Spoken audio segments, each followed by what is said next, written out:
maybe? No?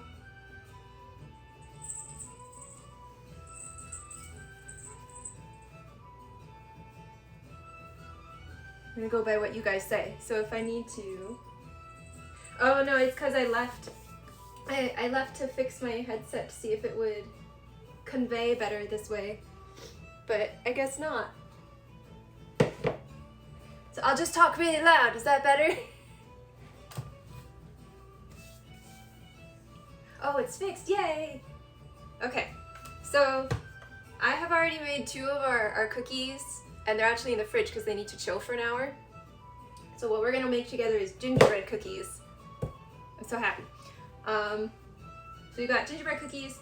We are making them dairy-free, so I'm using oat milk in this year instead of coconut milk. So we'll see how that goes.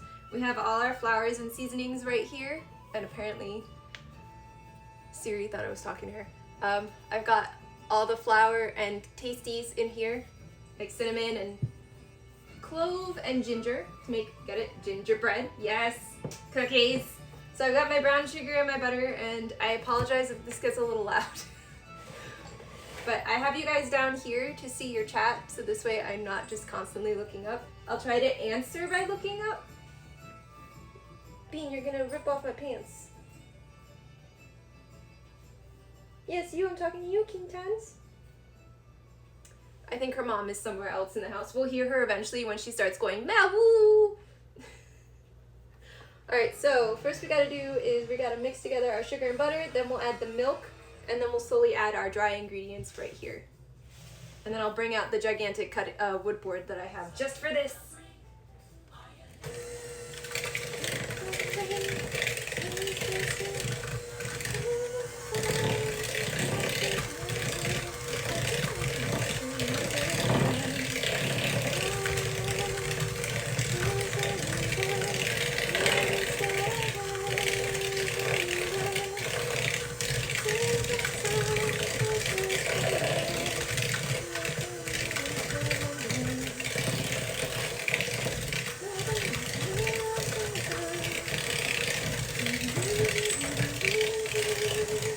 Alright, that's all nice and mixed together. Let's add our milks. 1.5 tablespoons, we go.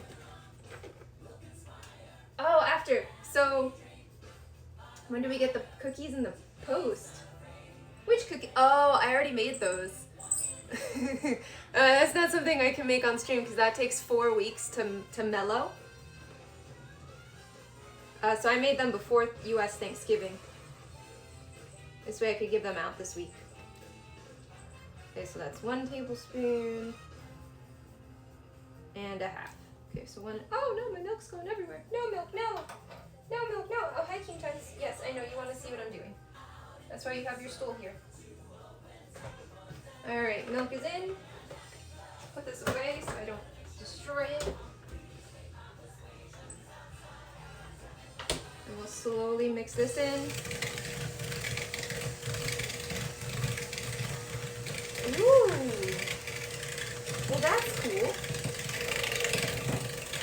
Are you fixing it or are you trying to make it better?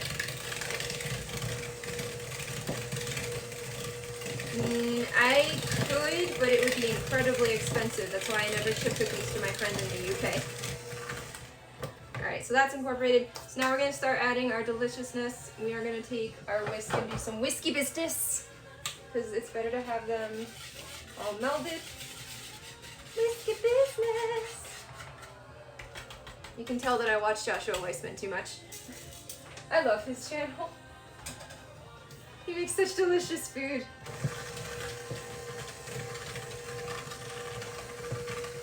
If I had the ability to cook all the food he does, I'd be very, very, very, very fat, I think. Maybe. I know I wouldn't have a job. I'd be too busy cooking everything in his cookbook.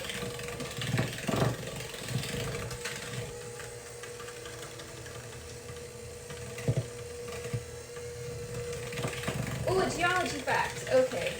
If you do service, I have to spend my videos on content. Oh, I see, I see. It's like getting your oil changed. I could do it. I just don't have time to do it. Alright, so let's think. What can I do for geology fact today? Ah! Did Did you know ice is a mineral? Water is not considered a mineral, but ice is. And the reason for that is because it has a orderly crystalline structure with a set chemical composition. It's inorganic, so technically it matches the entire definition of a mineral, and therefore it is. Salt is not a mineral because it is organic. Oh no, wait, no, salt is a mineral. Sugar is not a mineral because it's organic. I'm sorry. Salt is a mineral. Sugar is not, and ice is. Who knew? There's also different types of ice. It's not, so when you hear people talking about like astronomy and they say water ice, that's because there's physically different types of ice that could occur in space. So there, you got a geology fact and a somewhat spacey fact while we listen to Lindsey Stirling.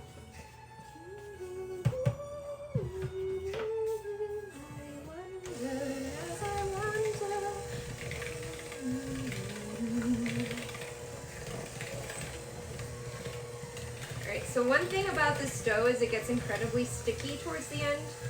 I might refrigerate it for about 10 minutes, 15 minutes, I'm not sure. It gets a little tough to work with. We're only making tiny gingerbread people today because I gotta fit them in little tins too.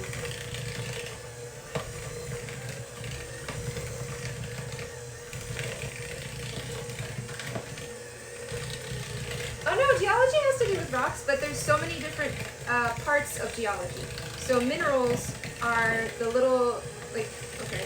So in gemology, which is most of the things that you like in your rings or in your necklaces or stuff are minerals or rocks in some cases. And so that all falls under geology. So for example, minerals, an amalgamation or a bunch of minerals put together is what makes a rock. So for example, granite is made up of quartz, biotite, sometimes another mica, feldspar, and those are all minerals. And they're all going to have different ways that they break or cleave, which is really neat.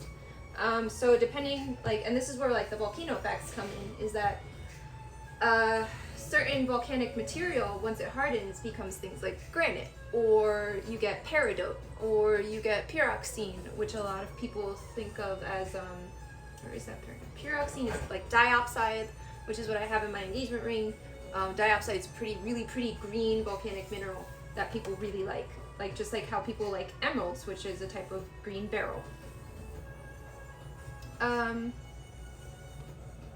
that all falls under geology. So as a geologist, I in particular am a geochemist, so I look at minerals, I look at the petrology or the origins of rocks that come from volcanoes specifically, which is cool. But yeah, it was really fun because I remember this being like a huge debate amongst geologists while I was in grad school. And then now there's this thing on Twitter called Mineral Cup. If you want to look it up and follow it in the future, it happens every year. And people nominate minerals to go in this thing to see who wins the Mineral Cup. A geode? So a geode can be quartz or calcite, depending on what's in the water that fills in the space that was open that the mineral fills in. So a geode itself generally will have a tiny space left in the middle of it when you crack it open. Otherwise it's something else, which is neat.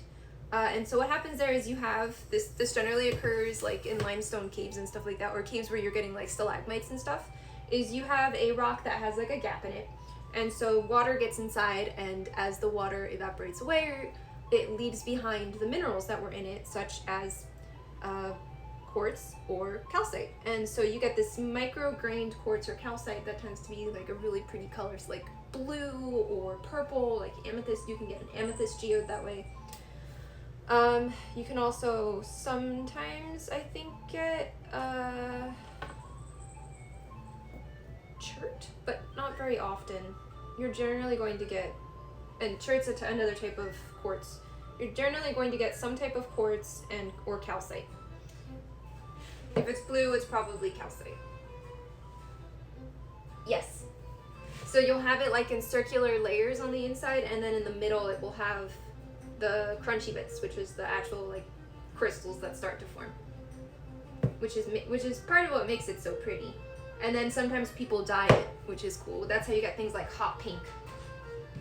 No, you cannot eat a geode unless it is from Ba Sing Se. Alright, so let me clean this up really quick. Hi, hero.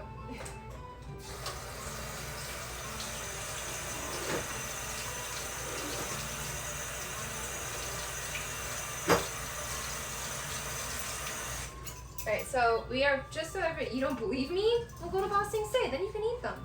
They remember theirs are made of rock candy. Show this off. Oh, Cinder's here, guys. Baby. This isn't a geode, though. Yeah, it is. It is? I thought it was a lava tube. I mean, it is a geode essentially, but it's a lava tube specifically. Here, guys, this is a big geode. It's actually from a lava tube. So you guys see all the sparkles inside, all that purple? I'm gonna need help with this. Here, give it. Is amethyst, and it's really, really heavy because there's cement around it. You got it? You gonna be okay? Yes. Do you need help putting it back? No. Okay. I have muscles. You have muscles? They're synthetic muscles. Synthetic muscles? Well, then how did I just put that away without really going off screen? This is my robot buddy. It's your robot. That makes me sound so sad. Does that mean when we go to sleep, I just shut you down? Restart mode, 8 hours every night. Make cookie geodes? Oh gosh, if I could do that, I think I would open a bakery. It would be a geologist's bakery. Alright, so I gotta get out all the sparkle bits that go on top of our cookies. Hang on, guys. So many sparkle bits. I have a problem. Maybe a slight obsession with sparkle bits.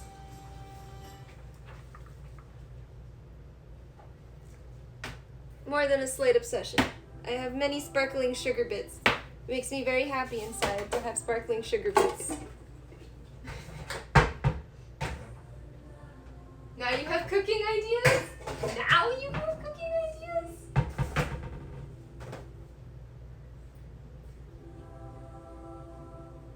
Gosh, I wish.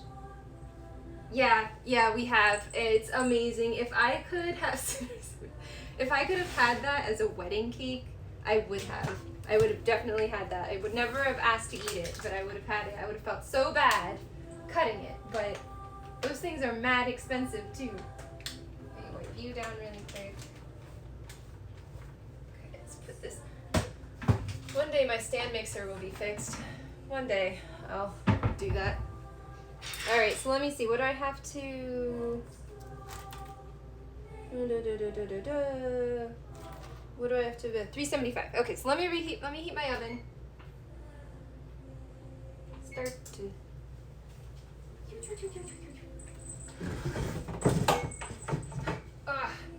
The cutting board of doom! Got this from my Hungarian grandmother. It's the best cooking board in the world. I use it for everything. Cat in the background thinking so hard? Yes, she does. She considers it every time. She's also, I've gotten these new sock boot things, and she was like running after me trying to figure out what they were. Alright, so we've got our gingerbread. I gotta take off my rings because I don't want gingerbread rings. As much as I love gingerbread, I don't need that. Let's get our flour over here.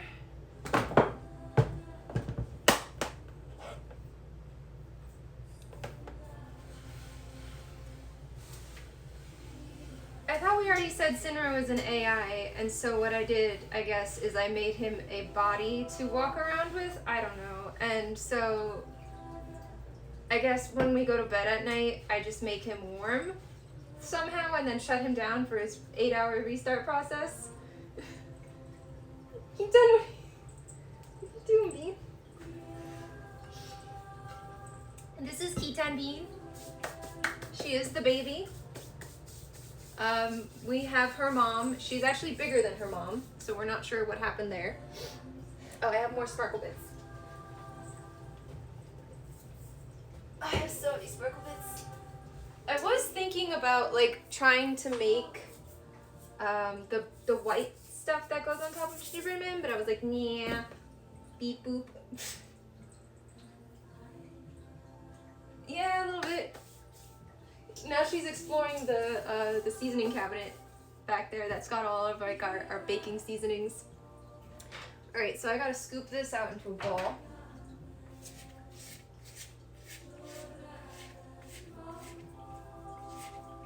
Yeah, so I don't think this video is gonna stay up as a permanent. I will download it though. So if anybody wants it. Mostly because I have music playing in the background and I do not want to get caught for copyright infringement. So after this is done, I will download it to my computer and then I'll erase it on Twitch just so I can have it. And I'll make sure that you subbers out there can get at it. But other than that, it's gonna have to, because I think you guys can hear the music, right? Like you can actually hear it.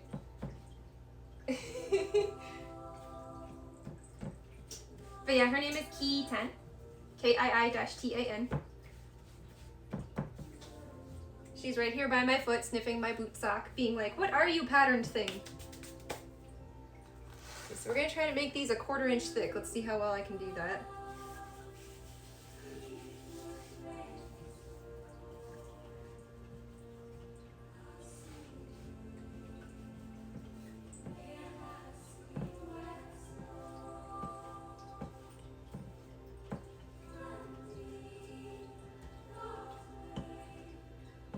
I definitely have to make this available because I think the person who asked me to do this stream is not able to get to it today. And I would feel incredibly terrible if they could not see it. Because this was their like one singular request of me was please do a cookie stream.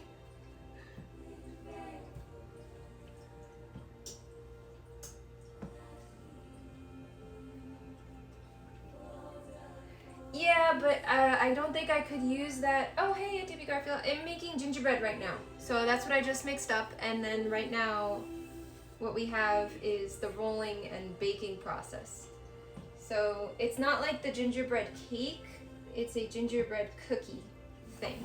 So I would not use this to make a gingerbread house, ever. I think that's thin enough. I have got today. We can make a gingerbread house. A house. I don't know how well you can see this. A house. We're gonna make a gingerbread angel. Maybe. I'm not sure yet, but we're definitely making little gingerbread men because the tins that I have that I give out each year as part of my present thing is only like this big. And the worst thing is trying to fit like a huge person in there. I do have this gingerbread, we're still a volcano. What, Bean? Were you still a volcano? Yeah, so I don't know how to set that up. I've been trying to figure out how to set it up. No one cares 69 it. But I also don't know how to do it on my phone, which is how I'm currently streaming. I am not like MXR where I have a whole setup in my kitchen, unfortunately. Is this what you want, baby? Yeah, that's what you want. I also cannot pat you right now. My hands are all flowery. You will turn into a flower cat. And that is not okay.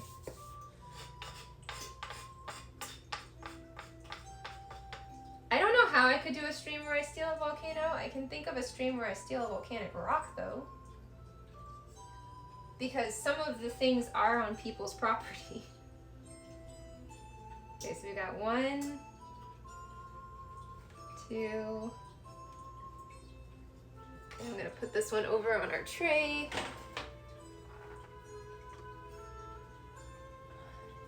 Put our tray right here.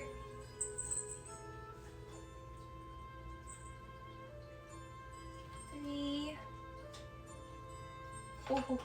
Oh, you fell out. Okay. The nice thing about gingerbread cookies is they don't spread, which is awesome. You should though, Hero.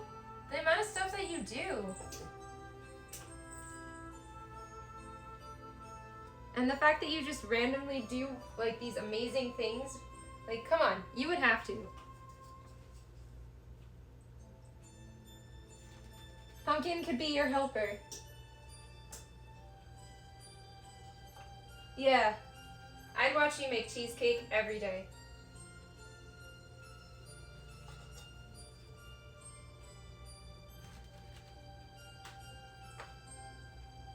So the other cookies we're going to be making today... Oh, I'm so glad you have no one here to 69 it.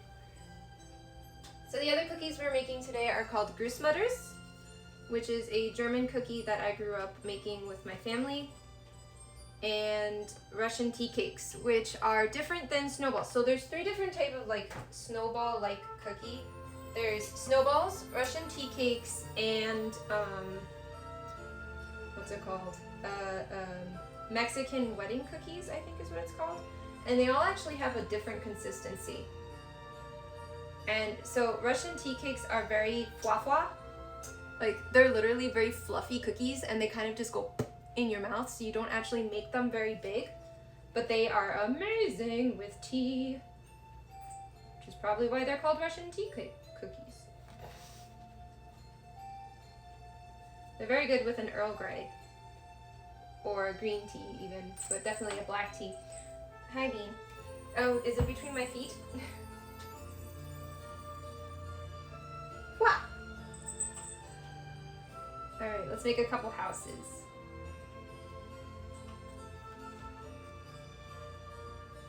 Definitely did that upside down.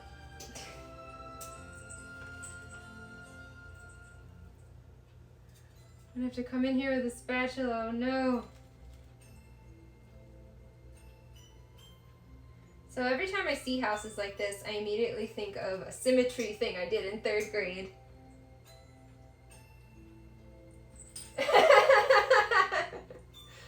I mean, we do tell you a lot of unasked for geology things. This is true. This is very true. I think our entire friends group could have like tiny geology degrees at this point. Or at least an associate's degree. Ooh, a geology fact. Okay. Let me think of another one.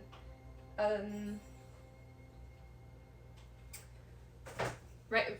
Whenever you guys ask for a geology fact, the immediate thing that comes to my head is always a volcano fact, and I know that's not what you're not asking for a direct volcano fact, but I'm going to tell you this one anyway.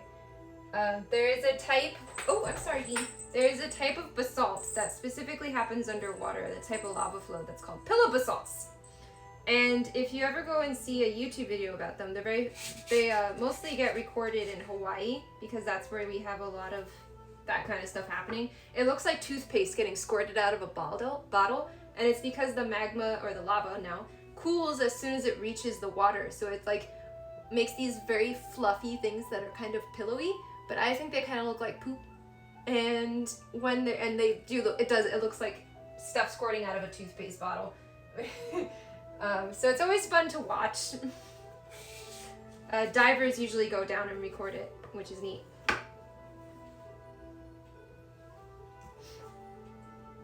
You knew that one? Okay, fine. Let me think of another one. Gosh. And all I could think about is the fact that volcanoes fart, because that's what Sinner told me just before. Let me think.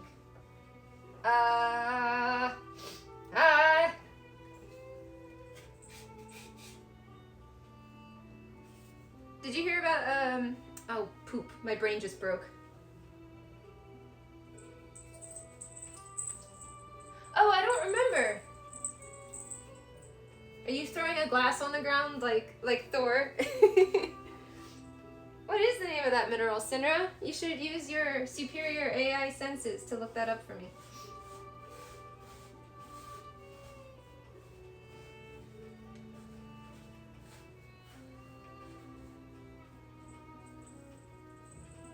I have a feeling it's my brain wants to say bauxite, but I know that's incorrect.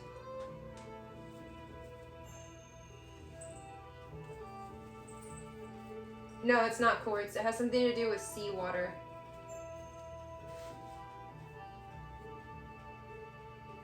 Yeah, it's kind of like a zeolite, because it makes big... So a zeolite is like a big inclusion in something. So, okay. Hey, Jared Vic! Yes, we're making gingerbread right now. And then we're gonna make, once my timer goes off, we'll be able to make the other ones. But for now, we're making our gingerbreads. So I've made a whole bunch of little tiny people in some houses now.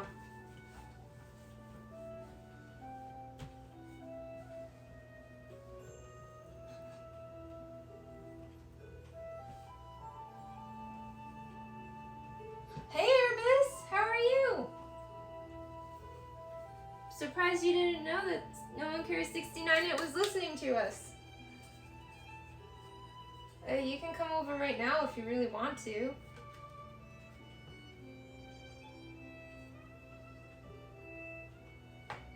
Just go over to Hero's house. He'll take you. He knows where I live. So, and oh yes, so there was a request. Please no.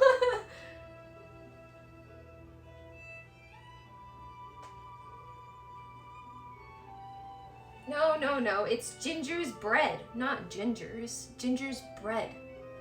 Gosh, Ervis, why would I cook people with no souls? They have no sustenance.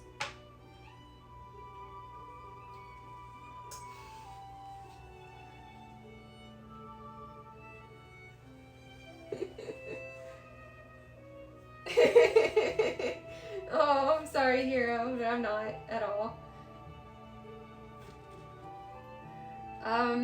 Okay, so let me think of another geology thing that I can think of off the top of my head. So this one might not have to do with rocks though.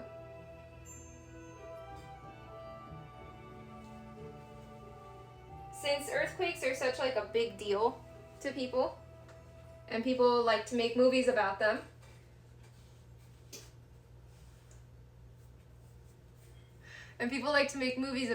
such as 10.0 or San Andreas, which is just a movie where the rock looks awesome, pretty much. We'll take San Andreas as our thing. So technically, a 10.0 earthquake is impossible at the San Andreas Fault, and we will not get into why, because it's more complicated than I can actually explain. I'm not a seismologist, so I don't have the technical know-how to explain that any better than it's just not possible. It's not big enough. So yeah, you need a pretty big, the bigger the fault, basically, the more it can, the bigger, the greater the amount of force it can create by moving. So how earthquakes work is that you have stress versus friction. And just like when we move on the floor, we don't just slide everywhere when we move. It's because of friction keeps us from moving. Same thing with faults. They're moving either side to side, up or down, or like out and in type thing. So a fault will not move unless the stress on the fault overcomes friction. And so along one big fault, you'll find multiple places where things are kind of moving, and then you'll find one spot where it's all jammed up and nothing's moving. And that's what happens on the San Andreas Fault along a lot. And so that's why people keep saying, oh, there's going to be the big one. But technically speaking, there cannot be anything bigger than I think an 8.4 or an 8.1 or something like that on the San Andreas Fault. I don't remember off the top of my head. And that's just because it's physically not big enough. But what I wanted to talk about specifically with that movie is the fact that the San Andreas Fault can't form a tsunami. So this is our geology fact. Tsunamis are caused by something called megathrust zones. Megathrust earthquakes. There we go. Which tend to happen at subduction zones because you have a piece going under another piece, and it doesn't go smoothly, it gets stuck and then jerks, and it causes like a big movement of water. And so a tsunami is caused by a big displacement of water, and the most common cause of that on our planet is, believe it or not, earthquakes. And so that's why you tend to get earthquakes that are caused by the Cascades, or by, and specifically, the Japanese volcanic islands, because there's a lot of those types of earthquakes there. And so the reason the San Andreas couldn't is because it's a side-to-side movement, so it doesn't actually displace water that way, and it's mostly landlocked. So even if it did cause a tsunami, it would not hit California. It would probably go and hit somewhere else, like Japan or Hawaii. So physically not possible at all. In any way. Another thing that can cause a tsunami is a meteor impact. or a large chunk of something falling into the water, like a mountain physically collapsing into the water. Yeah, it's really interesting how people fearmonger certain things just because it could be cool as a movie, and then people who don't know any better get really freaked out, and that's how you get all this fearmongering about things like the San Andreas. Although it does make for some really cool movies. Another one is you can't use a nuclear bomb to stop an earthquake from happening. It's not possible. No. That would be like trying to use one to stop a tornado or a hurricane. No, it's a bad idea, don't do it. Or a volcanic eruption. You'll just get nuclear magma, and that's terrible. Hi, Necklebean. Bye, Necklebean. Hi, Kingtons. I know you exist. I know what you want. I know who you are. You're a bean, plain a bean, disguised as another bean. Quapa, quapa, quapa, quapa. Hi, Necklebean. What you want? I can't pet you right now. You'll become a snow necko. We can't have snow neckos in this house. No snow neckos. No. We don't have to try. Hurricanes are made by heat. Nuclear force creates more heat. If anything, you'll just get a nuclear big hurricane. It's awful. Don't even play with that. Don't do it. Hey Siri. Thank you.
So I think the mistress on my phone turned off my stream.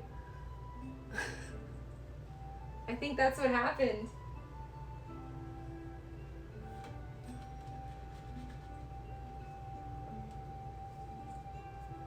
That's really weird. You guys still there?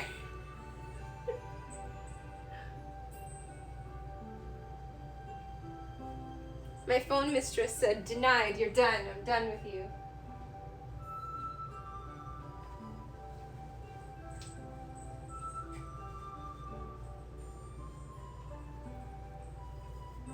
That's so weird.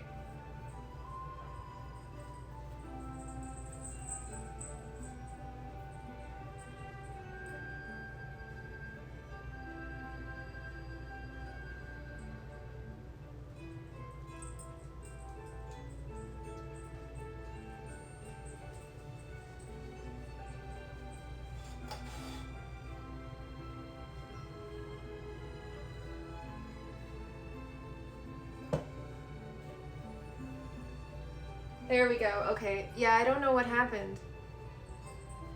I think my mistress on my phone turned me off.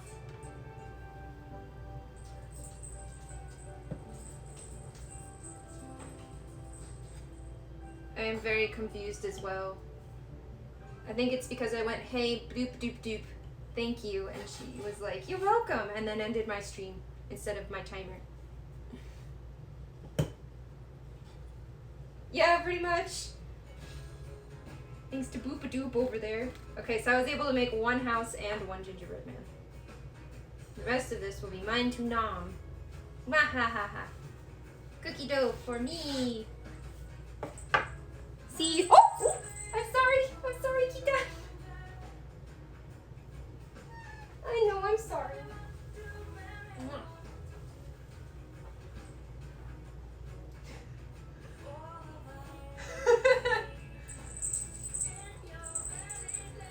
Oh, that was a nice jump. Did you guys see that? Yum, yum, yum, yum. Okay.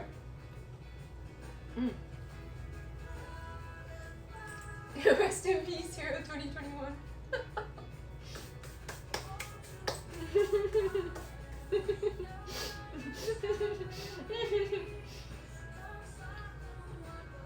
Rest in peace and peace.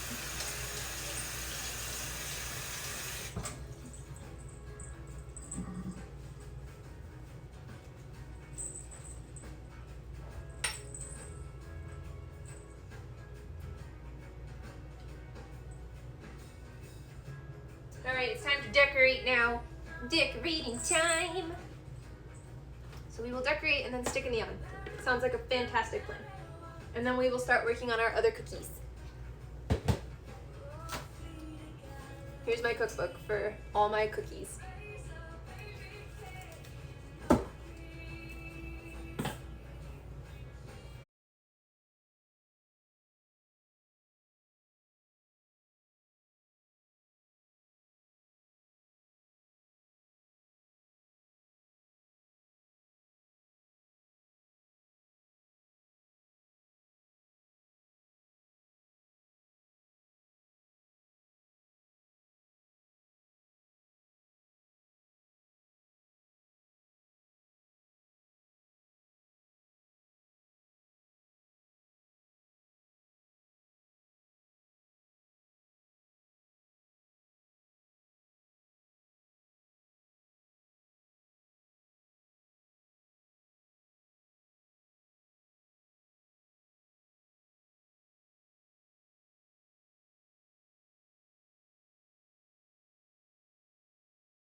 okay.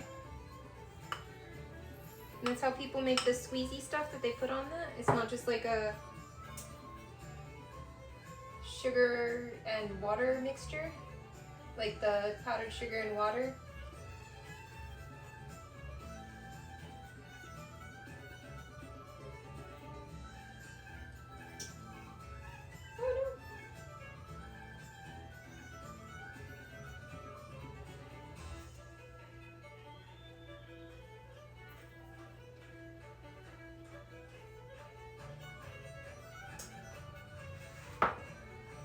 Oh, okay. Maybe next year, and then I'll have you over to help me with it, or something. Sorry, I'm not really talking right now, guys. I'm just trying to have hyper concentration on my work with my sugar crystals.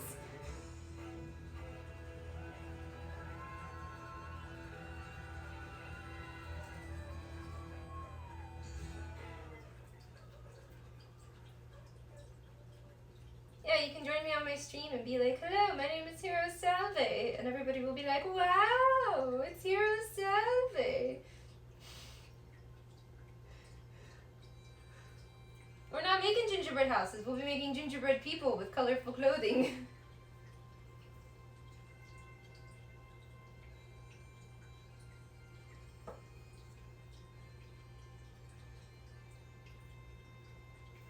Red goes in red, gold goes in gold. Keep it together, Miss Faye.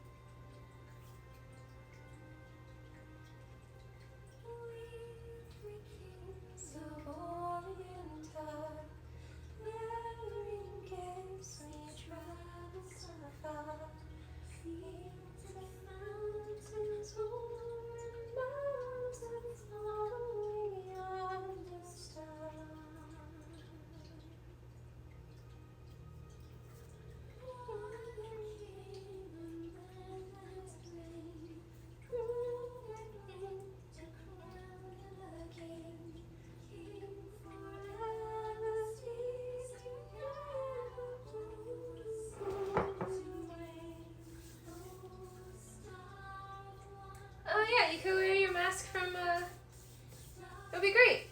We'll get you one of those, like, those, Demon Slayer masks. It'll be perfect.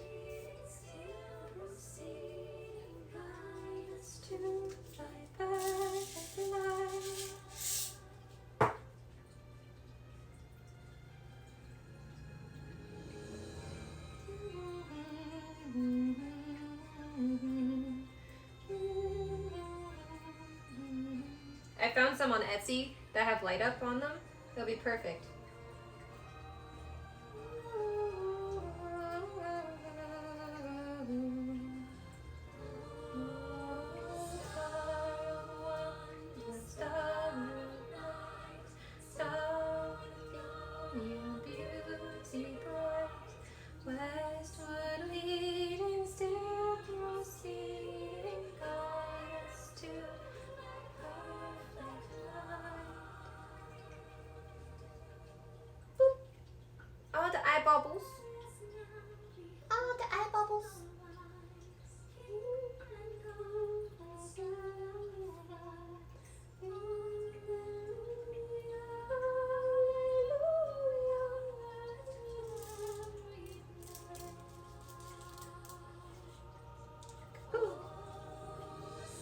Alright.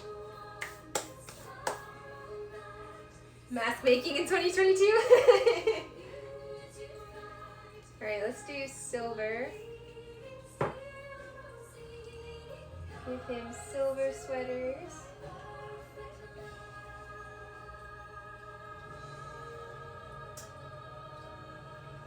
Silver sweaters for the mans. Hope they turn out well on demand.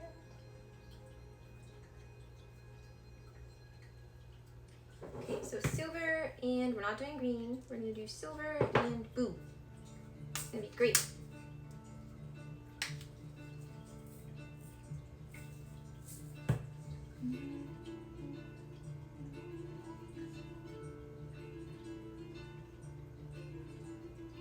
then the other gingerbread men, I don't think I'm going to go through this effort on. They'll just have, I don't know, some sort of solid shirt. These guys will be our stripy sweaters.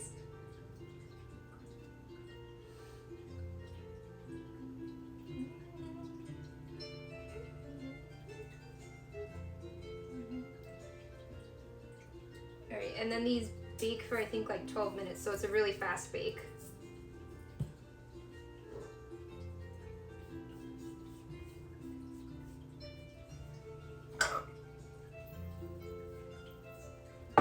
I want to try to get them all done at once, so this way I can just shove them into the oven and they can be done in their 15 minutes and everybody will be happy.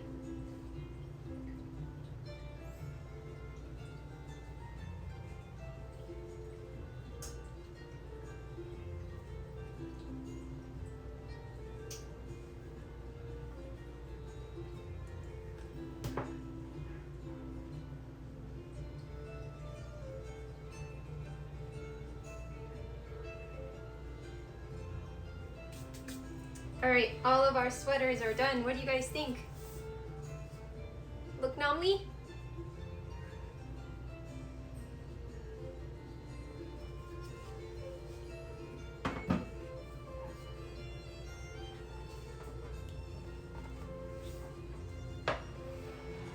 Alright, these houseies are gonna be green houseies.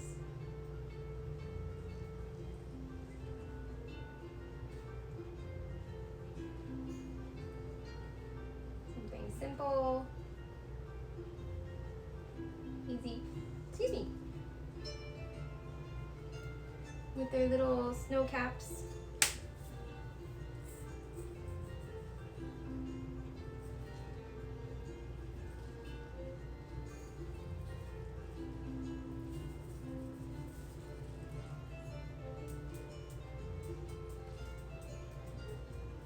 Alright, and then oh, we got one more housey that I didn't do. It's gonna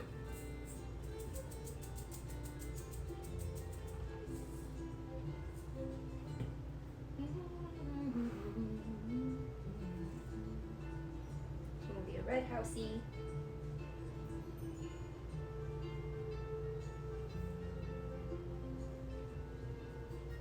Alright, so we're gonna make these guys have solid sweaters. So this guy's gonna have a solid gold sweater.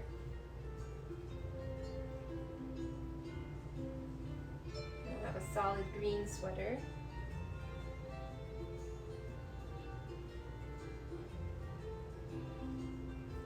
And a solid red sweater.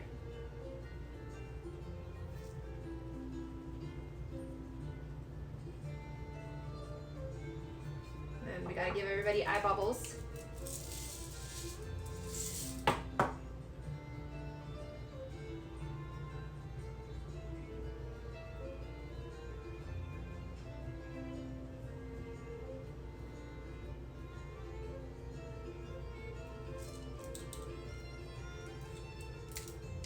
Maybe we'll give them some snowflakes on their shirts. Oh no, the eye bubbles. No, eye bubbles, no.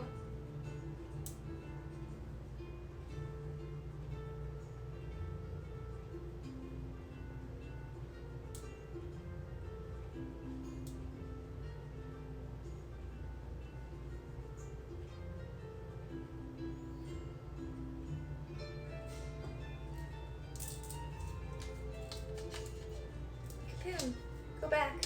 Stay on. Okay, let's get a couple more full snowflakes here.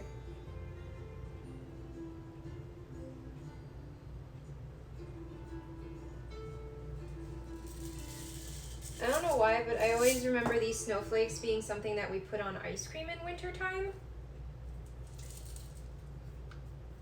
Basically, they look like this.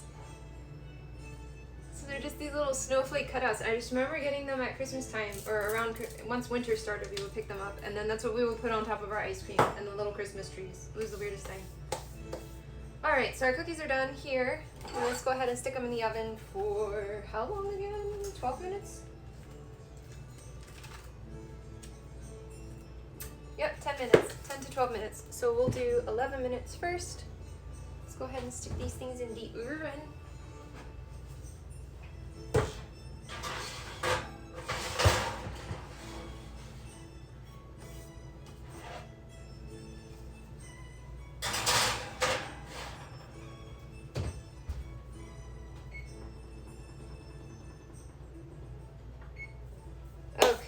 And then we'll dump all these guys back into their jars because I took out a lot of gold and I'm not wasting this.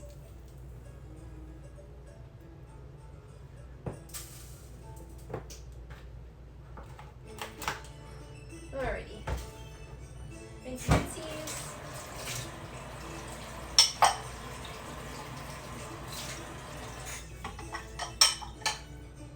Those should be done in a little bit. So now we can start taking out, what do you guys want to see next? The gross mutters, or would you like to do the tea cakes? Tea cakes or the anise cookie?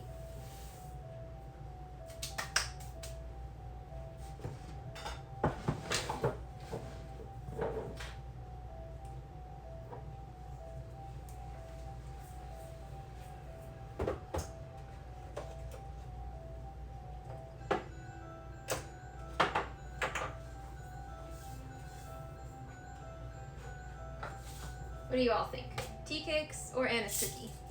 Anise cookies are the gross mutters. You make them into little logs.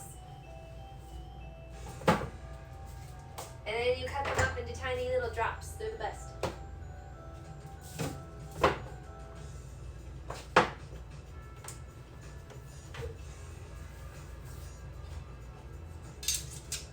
Tea cakes? Alright, tea cakes it is. I think those are one of the harder ones to do.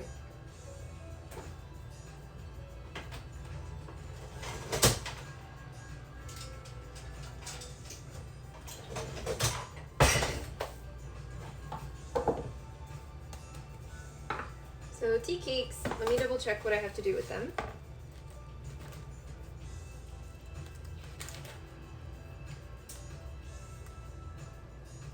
Oh yeah, so these ones, you essentially, they don't spread at all. They stay the same size the entire time, which is kind of weird. And you essentially turn them into 1-inch balls, but I have to preheat the oven to 400 as well. Okay, so let me cut out my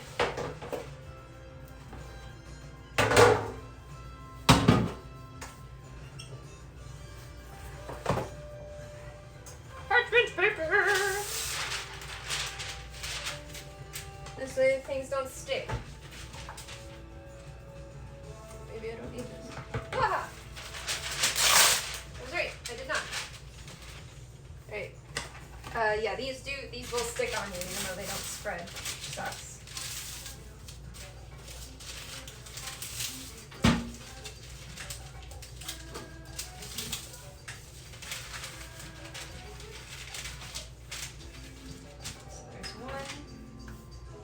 Take this out.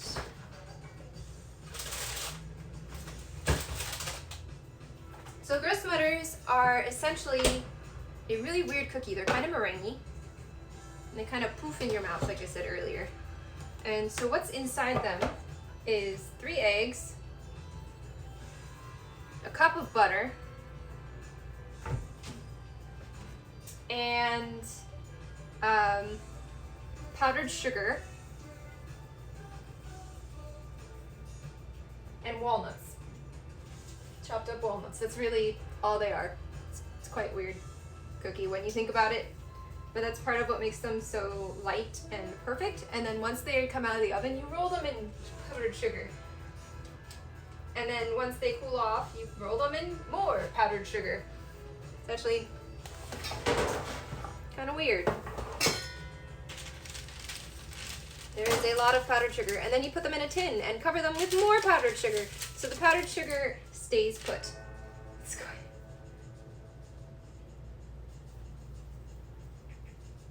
Oh, hey, random enthusiast! How are you today? The coolest thing is the cookies or the volcano stuff or my t-shirt that says I'm Hungarian, I don't need a recipe. Which one?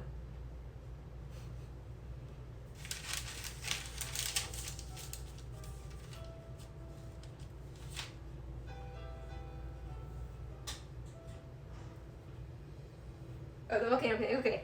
I wanted to make sure.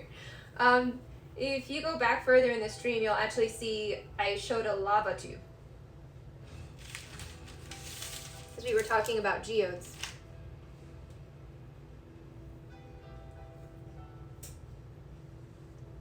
So I showed off a lava tube filled with amethyst crystals, which was pretty neat. It's actually something Sinra collected, believe it or not. Guys, Sinra AI got that thing from one of his travels. Yeah, volcanoes are definitely a huge passion of mine. Yeah, you should. So I do have these things called lava bombs now, random enthusiasts, where you can actually use it to get random facts about geology or volcanoes and stuff like that. So if you have questions, feel free to ask them, but if you want just a random fact, I would do that. Oh, thank you for the follow, random enthusiast. Ooh. What kind of rocks you got? I like rocks. Rocks are cool.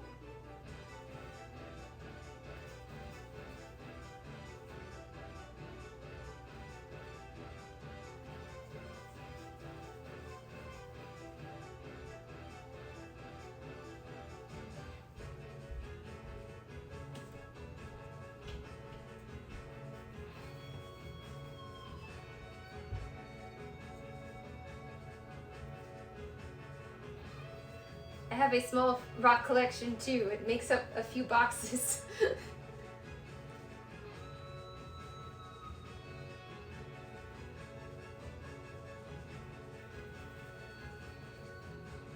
Oh, too big, too big.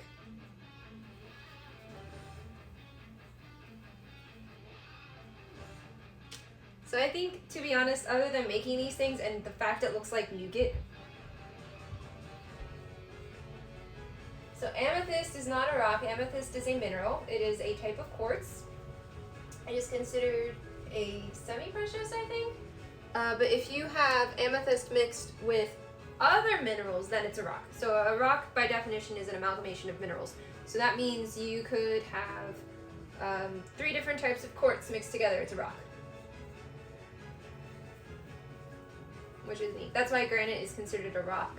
But a book of biotite is not considered a rock. And yes, biotite is called a book. If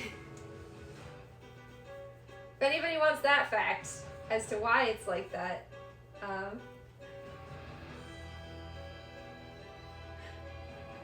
go ahead and ask for a geology tip or a geology thing, and I'll explain to you why it's called a book, because that's something that's a little more complicated. Oh yeah, thank you. Okay, so a biotite and its friends phlogopite and the one I can never remember for some reason, muscovite, are considered to be books when you find them in big chunks, and that's because you can peel them like pages. So we call it a book of biotite, a book of muscovite, and a book of phlogopite. Phlogopite and biotite look almost exactly the same. The only way you can tell the difference is that phlogopite burns and makes these pretty little flower shapes when it burns, and biotite does not catch fire, which is cool. And yeah, so it's the way that it cleaves, and so cleaving is where the bonds in the, I guess you could say, the structure. Think of like the structure of a skyscraper, the steel beams. Those are the bonds. They're the thinnest there, and so that's where it naturally cleaves or breaks. It's not really a break, because a break is more rough, and so we call it cleavage. Easiest way to remember that is that we all like, in geology, we love to look at a rock's cleavage.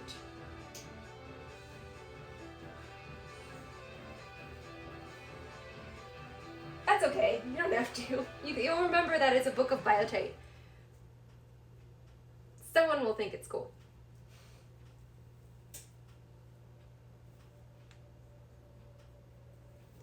It's also fun to go around with a lighter being like, is this phlogopite? And someone goes, I don't know, and you can just burn it and it turns into a flower. Yep, does it? Nope.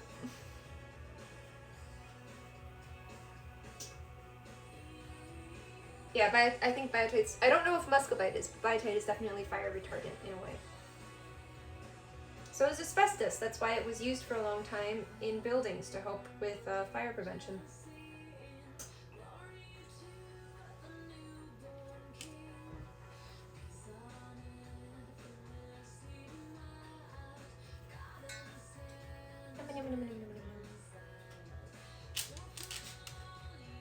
So my cat really likes these ones because she likes to lick the powdered sugar off of them when they're done. So I have trouble eating them in this house because she'll hop up on my desk and be like, oh hey, I remember these from last year. These are delicious. Can I eat the sugar? She's not, I don't know where she went. I think she's taking a nap on the chair right now. She pooped herself out, attacking my tail.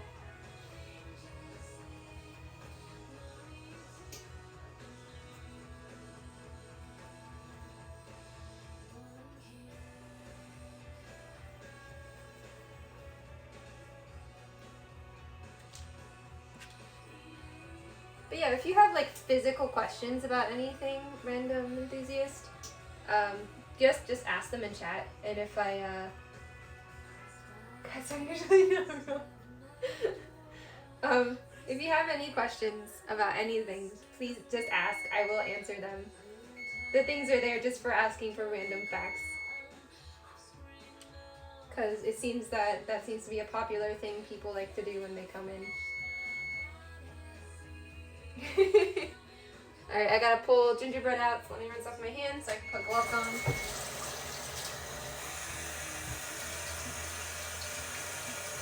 See how these buggers look.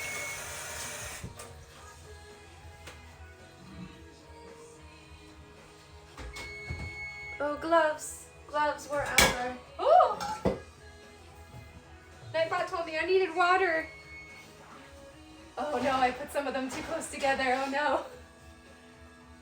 I think we have a gingerbread house man.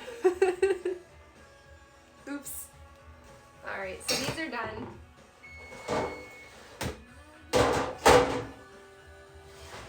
Oof, they really spread, but they look so good. We have some very fat houses and gingerbread men today. But their sweaters stayed intact, so I'm very proud of that. Alright, so let me scooch some stuff. And leave these guys here to cool for a bit before I transfer them to a rack. Wow.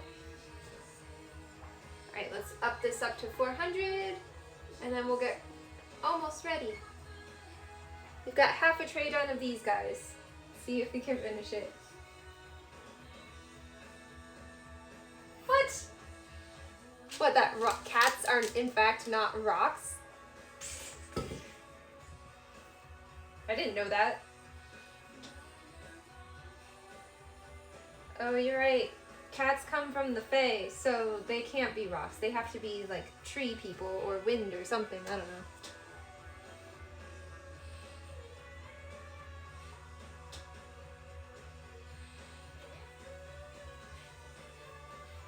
That is an actual geology fact.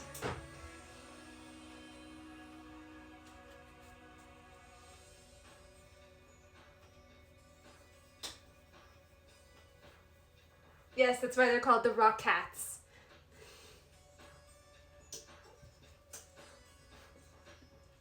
That was good. I liked that. That was very good, random enthusiast.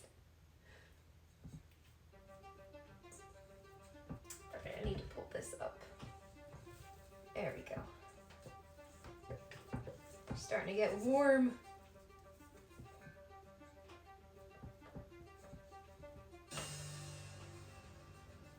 I applaud your pun. It was very good.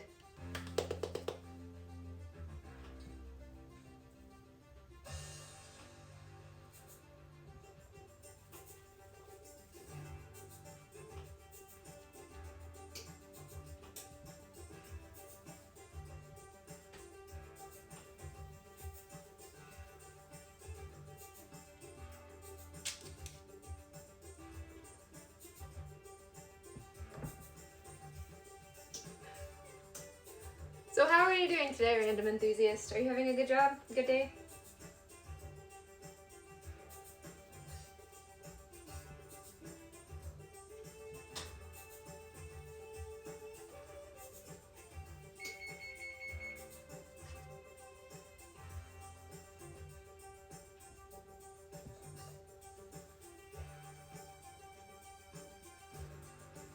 The problem with this is that as it warms, it does get really sticky, so I might have to, before I'm done, hopefully I can get them all done. But if not, I might have to stick them back in.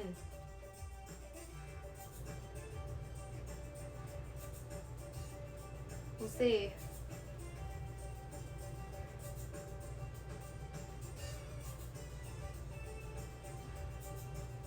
So yeah, cookies. Cookies are one of my favorite things. Oh, are you a teacher?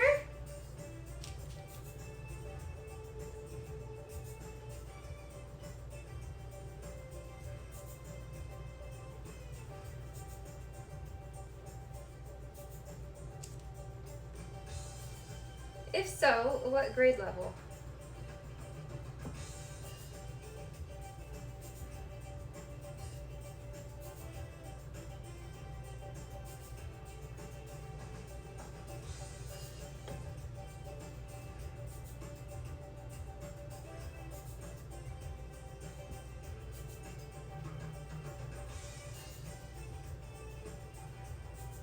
Oh, okay. So you're doing your student teaching bits. That's cool.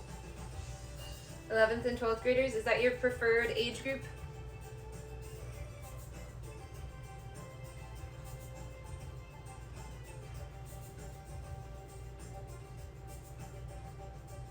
Oh, that's good. I'm glad you are. I have been teaching college level, and I get a lot of dual enrollment students, so I'm also teaching groups of 11th and 12th graders at some times. They can be really fun, especially when they get all my anime references. They also sometimes are the most emotive of all my students. So like the groaning at my really, really bad jokes and puns. It's great. My adult classes don't always understand what I'm saying. That's one thing that sucks about teaching in a college, is that sometimes you get people who are older than you. It's very interesting to deal with that, especially when you're making, obviously, remarks that they don't get because they didn't experience it, unless they're into anime, in which case they totally get it. I have a friend who's like that.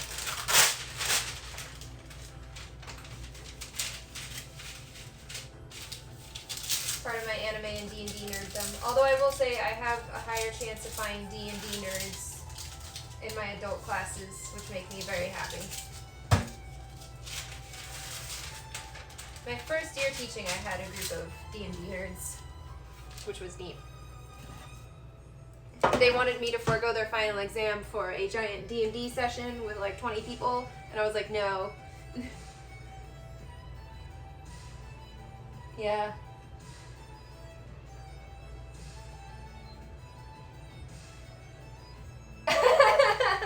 I'm sure that's actually pretty true. I would not doubt that.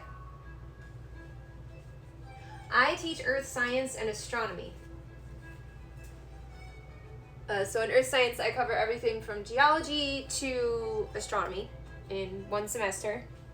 Hang on, let me double check something really quick before I stick this in the oven. All right, so here we got 10 minutes.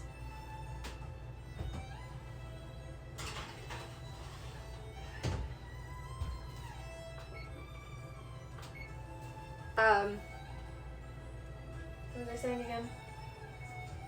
Oh, yeah, so, I teach about, like, mass wasting and hydrology, a little bit about weather, a little bit about everything. So basically all my intro classes is what I took all my information from when I was an undergrad, and turned that into a class. With the exception of the geology stuff, because they have one lecture that's way more in-depth than any other lecture, and I bet you all can guess what that one's about. It's actually 2 lectures. I had to split it up because it was so big. It's fun. I very much enjoy teaching, but I very much also want to go into the field of, so like working with like the USGS or something like that at a volcanic center of some sort, which I think would be fun. More fun, because I'd actually be able to use stuff, and I wouldn't, because I would like to eventually end up at a university because I love teaching, but I don't know if I want to deal with having a student of my own to bring through the master's program and the PhD program. But I am currently applying for programs, a couple programs all over the country and one in Ireland.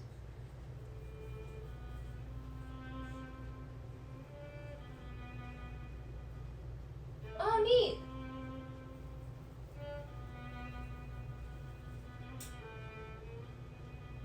I was originally a bio major too. I also left it because I wanted to do something else. It was my parents who were like, you should be a biologist, and I was like, okay. Didn't work out so well. I loved it, but it was not for me. If I had continued with it, I would have tried to have become a botanist. But one thing I did not like about bio programs is they're all aimed for people who want to eventually go into the medical field, and that's not what I wanted to do. Everything changed when the Geology Nation attacked. Yes. Earth, water, fire, volcanoes.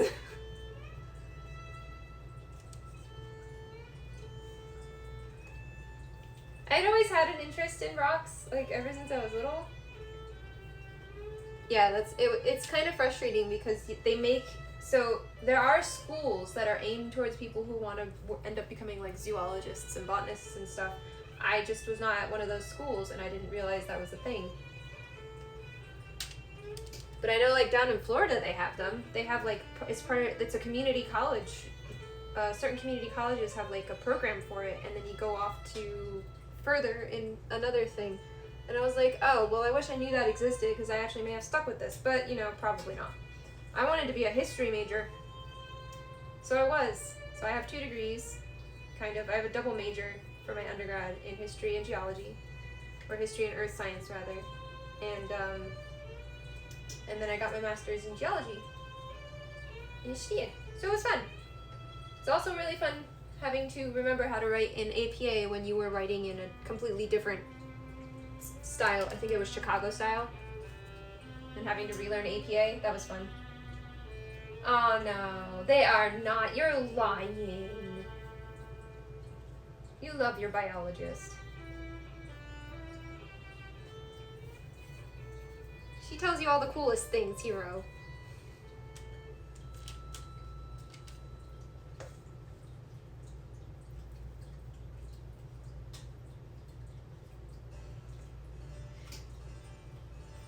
I will say, working though as a biologist, I don't think I would have been able to find a good job as a botanist, to be fair.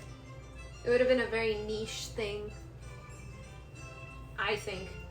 If we were living in a different era, it probably would have been great, and then I would have had to have been a man, but at least I would have been able to be a botanist.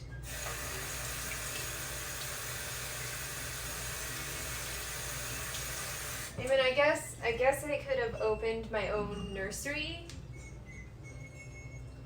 Yes. Chicago style is very weird compared to everything else, but I think it's also the one that makes the most sense compared to everything else, which is kind of silly.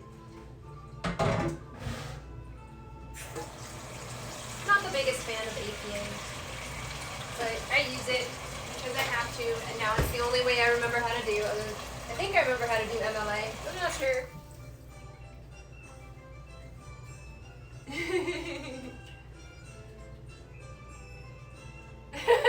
Because they're not monkeys. They're apes. They're different.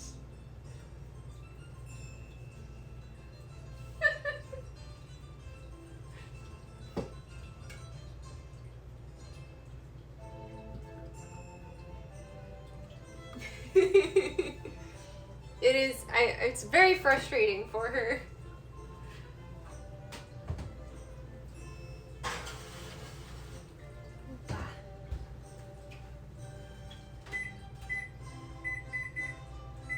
Got my first burn of the season.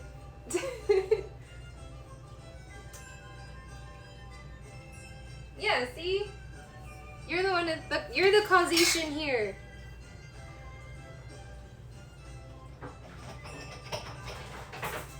Alrighty, so let me cool these the proper way on my table.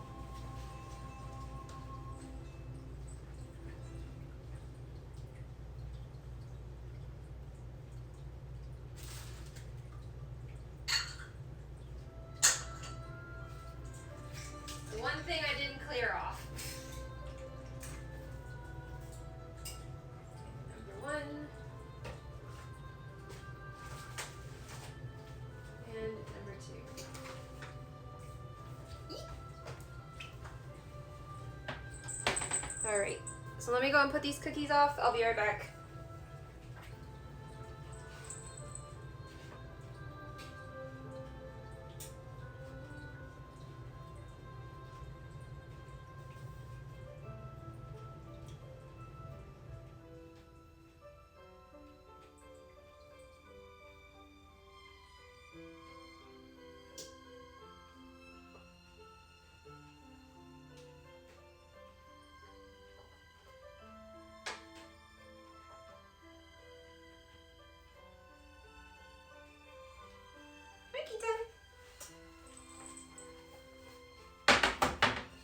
Alright, and then we're gonna get started on those anise cookies, the grist smatters.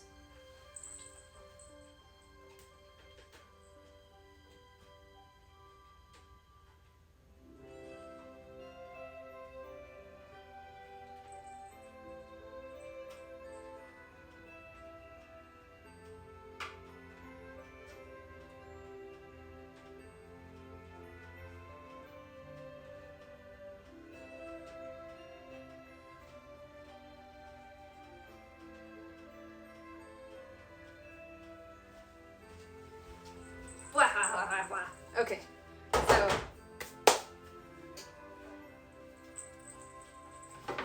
we will start those growth butters in a moment. Let me get rid of you. So the growth butters are fun. So you basically pull a chunk of them out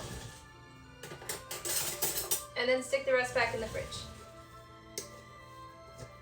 And these make the most cookies.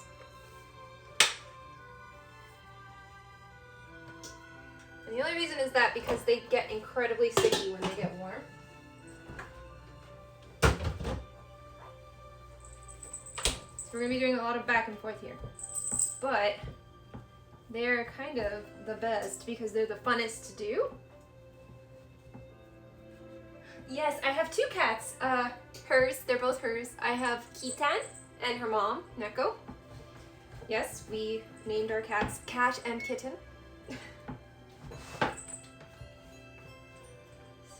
Break you in half. So yeah, these essentially become just very loggy.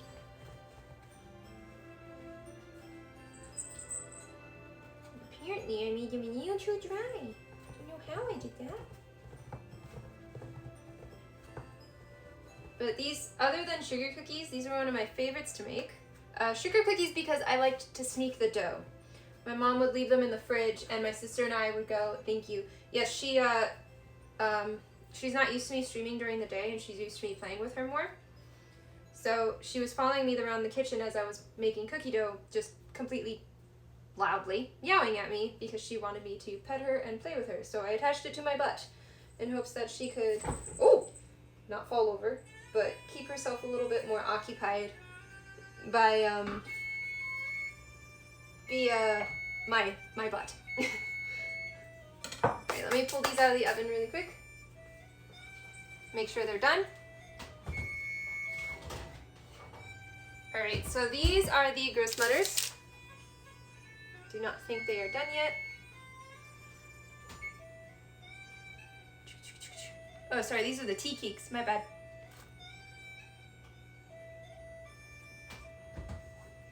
As they are not set yet. So we will give them another 2 minutes.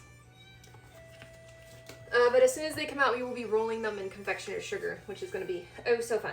So we're going to try to do this grist butter specifically as quickly as possible. Half inch. Okay. Just wanted to make sure I was cutting these the correct length. So these ones, they basically are what are they made of again? Eggs, flour, sugar, and anise, and that's it. So anise extract. So they're like drop cookies, not drop cookies like physical drop cookies. I mean they're like anise drops. Like they just melt easy. They're super easy to chew. They're crunchy. They're wonderful, and I love them so much. And they're one of the easiest cookies to make. Other than the fact that they need to chill for an hour. and you have to sit there and mix the eggs and sugar for 15 minutes in order to make these things. That's the only issue. And so, and that's with an electric thing. Neko's hiding. Oh, thank you. Neko's probably taking a nap or staring out the window at the lizards. Because, yay, Florida. We have anoles everywhere. And some other thing.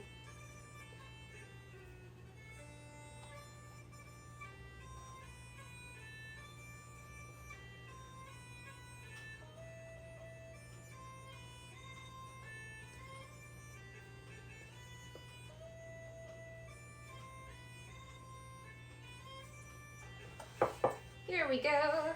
Our first log done. So yeah, these end up making so many cookies because you just cut them into these half-inch little like drop things. That's what makes them so amazing. And they do spread though, so I do need to spread these out a little more.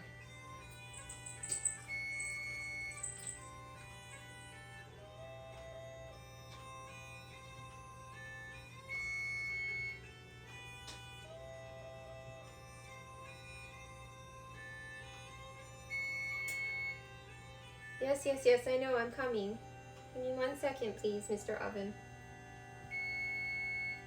Yeah. Okay. Excuse me, Kim Tan Bean, my love.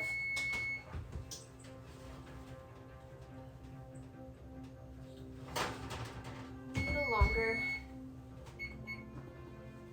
Just a smidge. Just a smidge. Okay. We don't want them brown, but we don't want them like super soft either. And so it's like this weird. Oh yeah, eggs. It's dairy free though. Oh yeah, you should make warm wine. And let me know how it tastes with the actual anise seeds in there.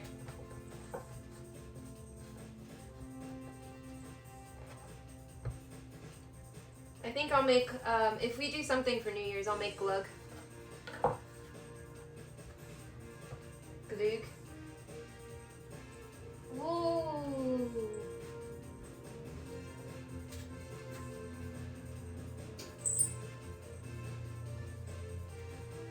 So I like how it says warm wine, but it's really just mulled wine that you're making.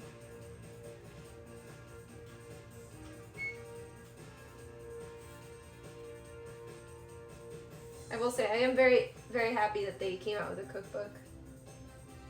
Ooh, the jade one? What's the jade one?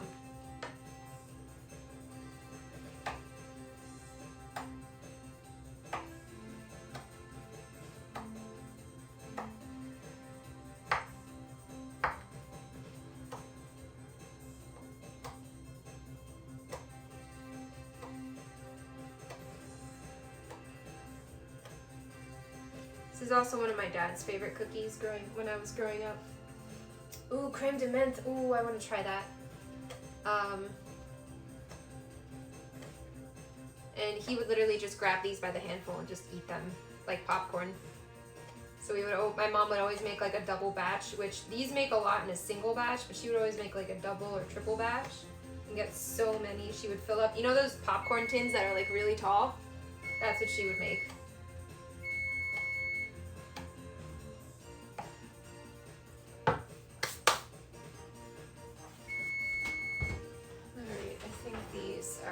As good as we're gonna get because they're gonna start to brown soon.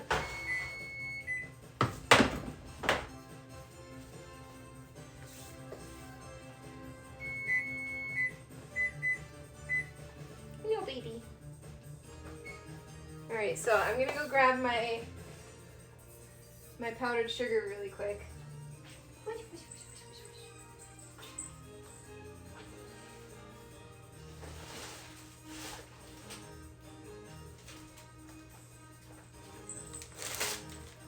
Put my book out of the way really quick too. This is like a lot of fun to do, but it also burns your hands, so it's like a weird bit here that we gotta do with this powdered sugar, because it burns. We got to. Where's my spatula?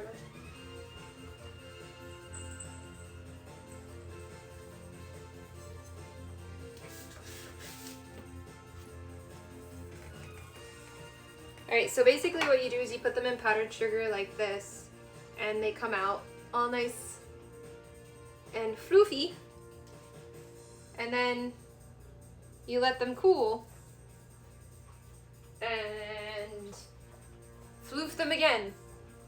So this is gonna be fun. Because it starts to melt the sugar while you're coating them, so it gets sticky, and then you get this hot powdered sugar stuck to you, and it's both nice and awful at the same time.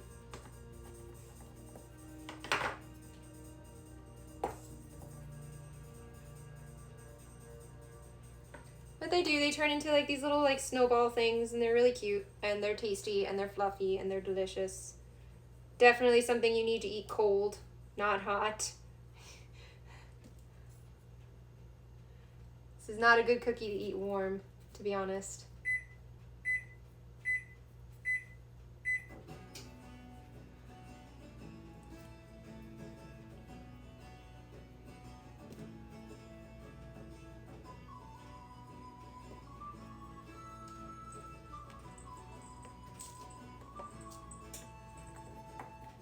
But it's fun. It's fun to do.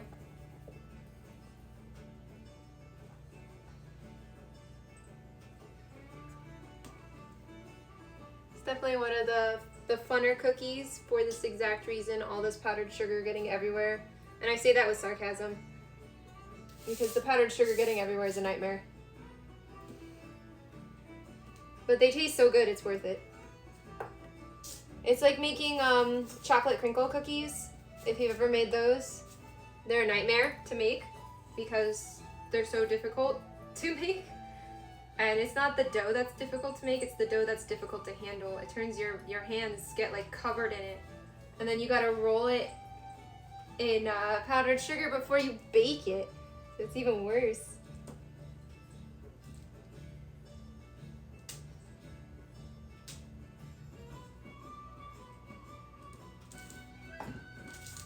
But here's what they look like when they come out of the oven. Little poofs.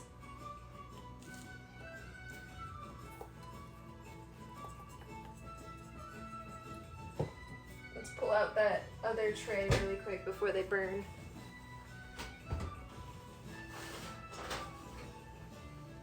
And continue with our tossing.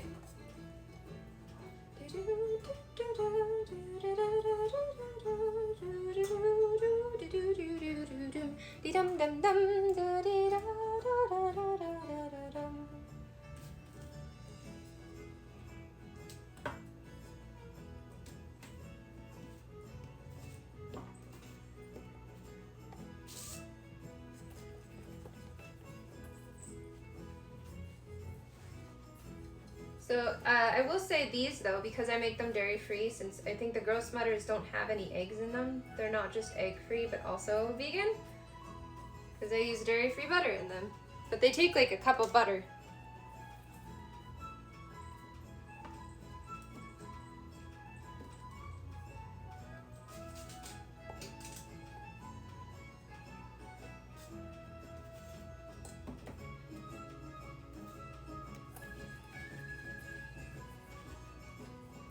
That's the only downside to them, is they are very buttery but not very rich, which is interesting.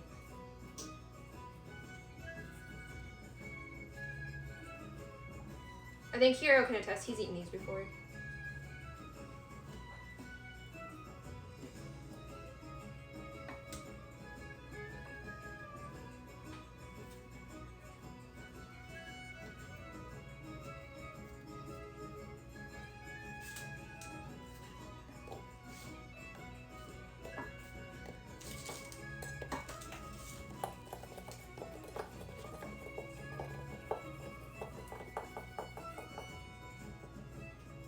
I think the only problem is like this is what your hands turn into, and it's all like melting sugar.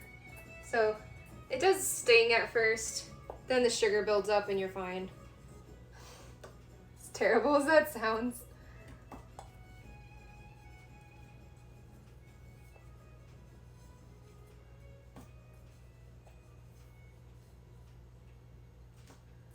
Trying to figure out how, like, you know how we stick out cookies for Santa each year? Based on some of these cookies, I'm wondering how Santa is still alive. I think he might take these cookies back to his elves at this point because he's like, I can't do this anymore. There's too many. I'm going to die.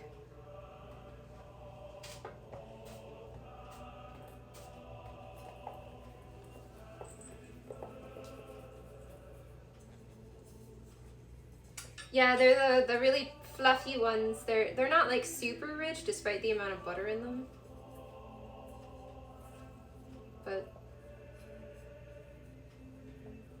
yes, I'm just diabetic but also immortal. Alright, I'll show you guys the tray once I'm done with the last of these. As I burn my fingers off.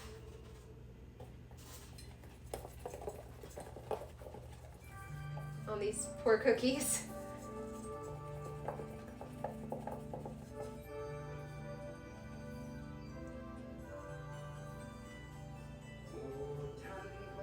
Gotta make sure I send some of these to our friend. I do have to send some of these out in the mail this year.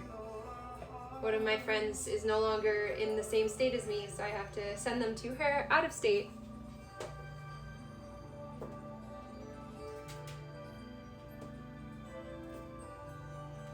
Gonna have to pay for overnight shipping and hope that it gets there. Apparently, the Postal Service cannot guarantee overnight shipping right now.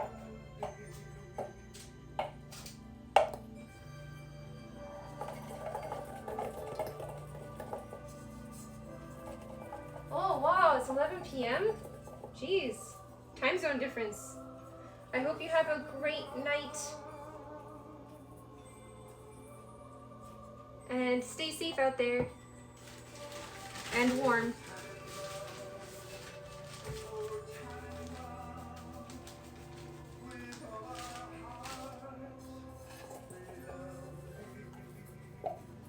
Okay.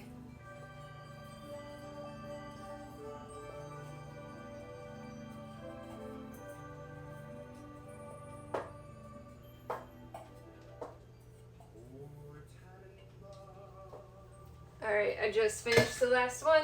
Let's rinse my fingers off in this water bowl I have here. And then I will put on a glove and show you guys what the whole tray looks like now that they're all powdered.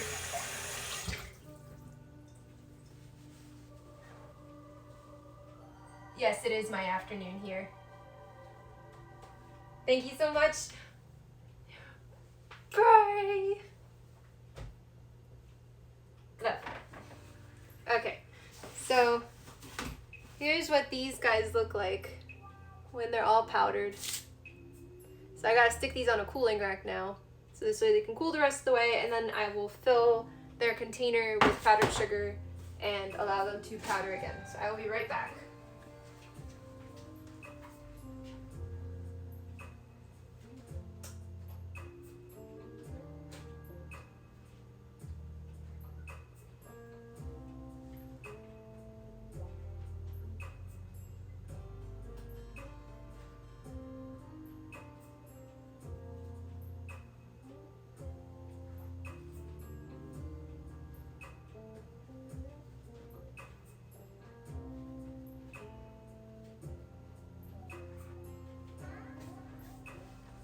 Alrighty, glovies.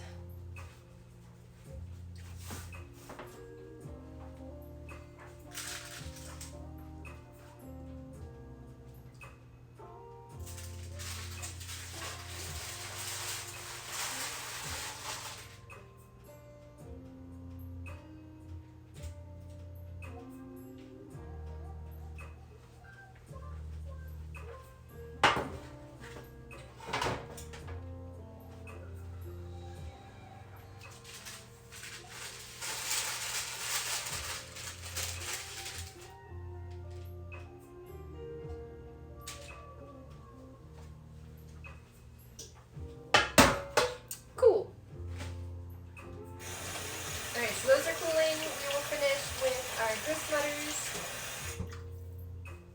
Eat our chits.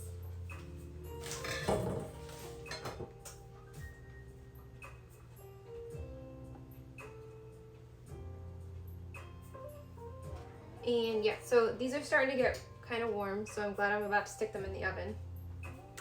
I need to remember what temperature they need to be at. I hope it's the same, or it's 400 and not like 350.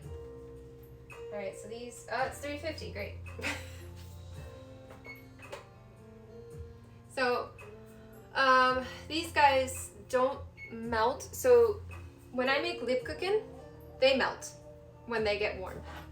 And it's kind of weird, like to imagine a cookie melting, but it does, it kind of melts. These guys thankfully hold their form, they just get incredibly sticky. So far so good. So while I get the oven down to the proper temperature, but these guys get like, they're only like this big right now, but they like fluff up. So they're really cool. They turn into like little pillows. And they are definitely one of my favorites. My anise cookies. So there's normally two different types of anise cookie I make each year. One is called a springele, and the other one is the grusmutter. But I am not making the springele this year. But when you make them, you use these types of rollers. They're stamp cookies, and so you roll them out into the size you want, pretty much, and then you roll with this. And it makes really cool pictures, and then you cut them up by that, and then at the bottom you dip them in anise seeds and then bake them. And I have two other types of roller. One has got Sailor Moon on it, and the other one's got My Neighbor Totoro, which is always fun. So I have a My Neighbor Totoro roller for my springele as well, which is, they were a big hit last year.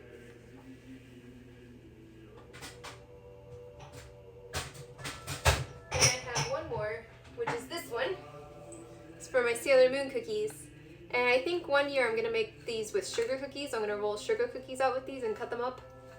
And I think that'll be fun. Little Sailor Moon sugar cookies in the middle of the day, or of the year.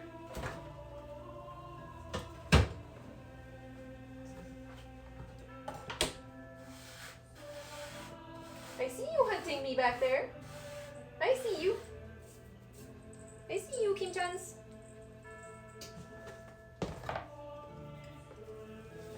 Let's grab some more Joe. This is also one of my favorite doughs to eat. So there are some cookies that I hate the dough but love the cookie, and one of those is Lebkuchen. I hate Lebkuchen dough, and that's because I hate molasses. But I love the cookie Lebkuchen, which is kind of weird. And I think it's because of the mellowing process. I like the mellowing process a lot. The way it tastes afterwards. I don't know, something like that. Nom nom nom nom nom.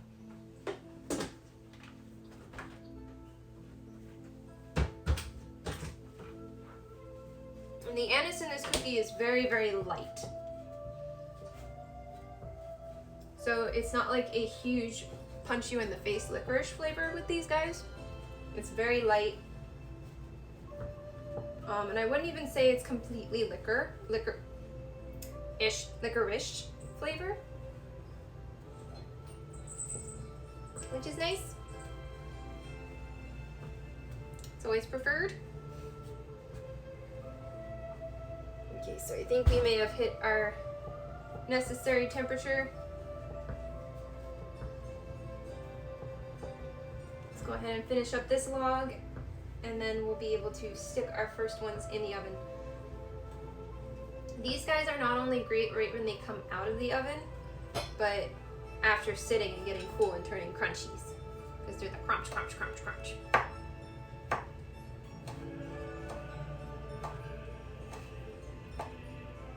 And they're really fun to make with kids. And I know this because I was once a child and I had a lot of fun making these, because the rolling them out process is like playing with Play-Doh. And a lot of kids have fun with that. So, it's a great thing to do.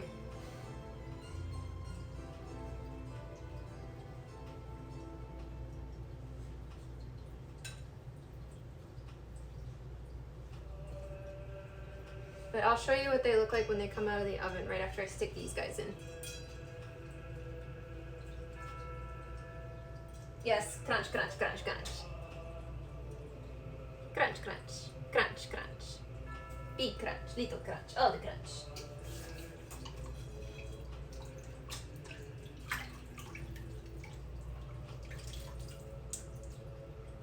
Alright, so I think these go in for also 10 or 12 minutes. All my Christmas cookies bake so fast.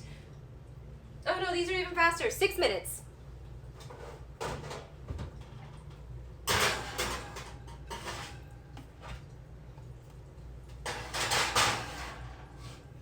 Alright, set that 6-minute timer. 1, 2, 3, 4, 5, 6.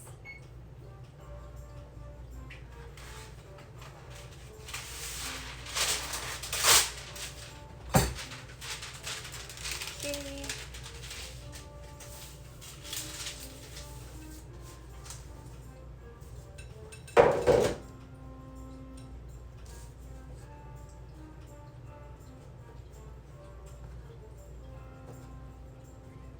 Doom, doom, doom, doom. So how are you today, Doobie Garfield?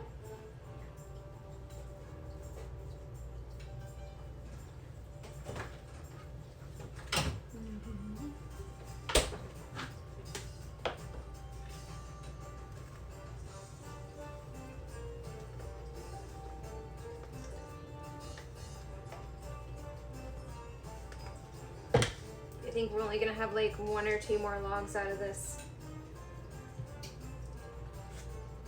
We're almost done.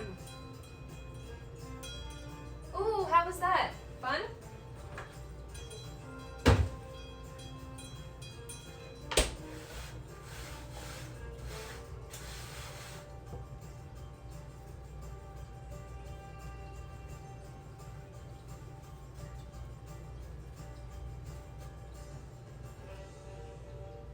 Oh, I'm sorry. Yeah, I'm sure it's jarring. I've never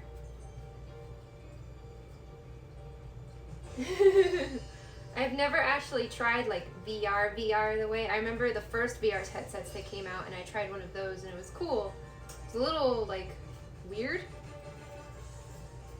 because you're not where you're seeing you are, if that makes sense. And you have this spatial awareness that doesn't match what you're seeing.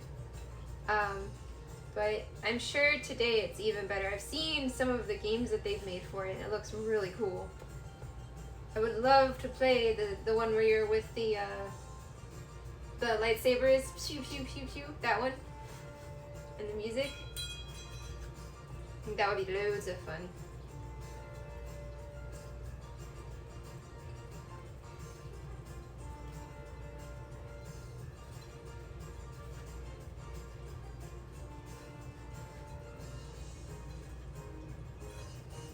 Beat Saber, yeah, that one. That's the one I want to try.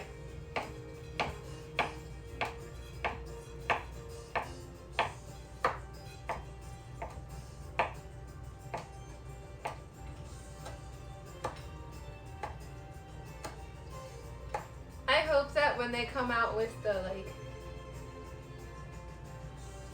Yeah, you stand still for that one. I think that would be a lot of fun. There's another one. Oh yeah, they're trying to come out with the Sword Out Online styled one. I am gonna be one of the first people in line for that. If I get stuck in Sword Out Online, it's gonna be great. I just hope that what I get stuck in is something more akin to Sword Out Online and not like, I don't know, some of those other terrible ones out there.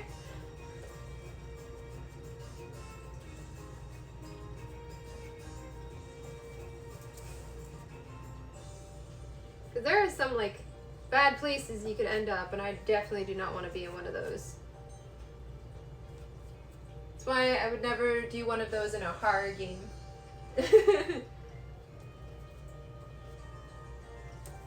Final Fantasy Fantasy would be fun. Final Fantasy 14 would be a fun place to fall into and get stuck in. I'd get to be a cat girl for the rest of my life. That'd be fun. If I have to, I have that Fantasia potion. I can turn myself into a cat boy. Get that ear waggle.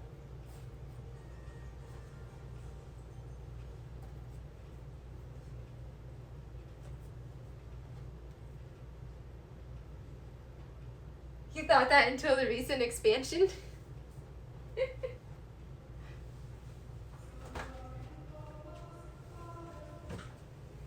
Okay, so hear me out. Cinder always plays a cat girl, so if we both fell into that game, we'd just be a pair of cat girls, and I don't want that. And I'm the only one with a Fantasia potion left, I think. No, wait, he might... No, he used his.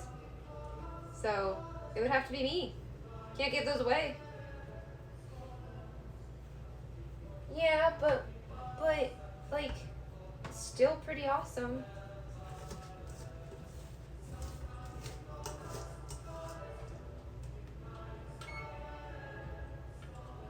Oh, that would be terrible. But could you imagine, like, getting hit and going, woo-doo-doo-doo-doo-doo? You're like, wow, guys, what's happening to my arm? It's actually really weird today.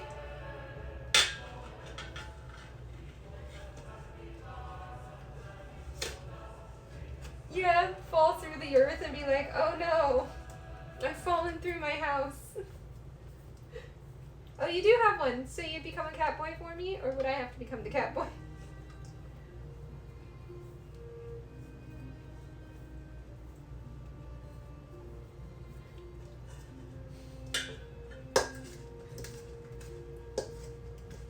But, you know, if it was Sword Art Online based, where you got trapped in there and stuff, I will say that it would probably be very similar, where they would force you to look like you're in real life person. So even though you were playing a cat girl, you would show up as a dude or a girl.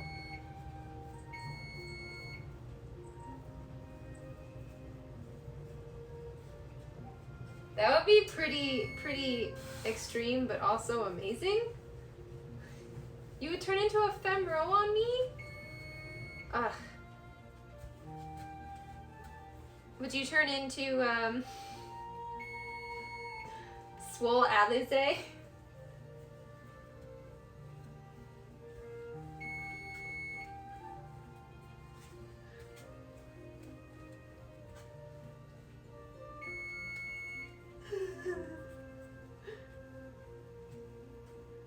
Alright, let me take out these cookies.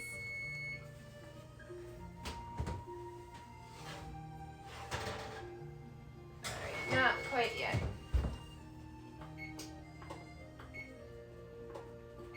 Two more minutes.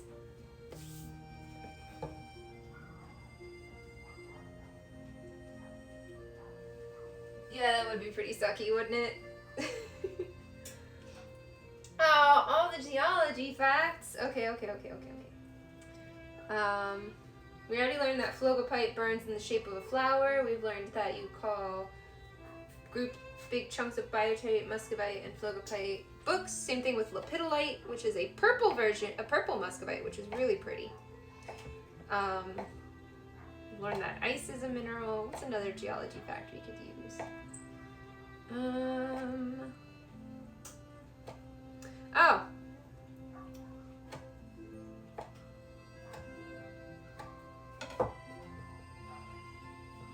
If you drive through the Blue Ridge Mountains, you'll actually see this if you pay attention. There's this thing that happens when mountains are made, where things get folded because they get really warm and they go through basically metamorphosis. The rocks in there get metamorphosed due to mountain building because you get a lot of pressure, and because there's a lot of pressure, you get heat. And because of all that heat, things get very malleable, and so things bend. And so within the Blue Ridge Mountains and the rest of the Appalachians, and probably the Rockies at some point, you'll be able to see it, but anywhere they blasted a road through it, you'll be able to see it. They create anticlines and synclines, and they look like waves of rock doing this.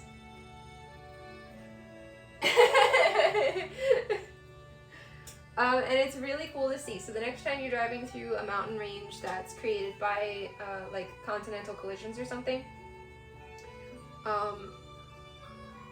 you'll be able to see as you're driving through it all of the ups and downs that are made. And because a lot of it is sedimentary rock that was metamorphosed, you will be able to see the lines of the different rocks too. Yeah, Blue Ridge Mountains, Shenandoah, Appalachians.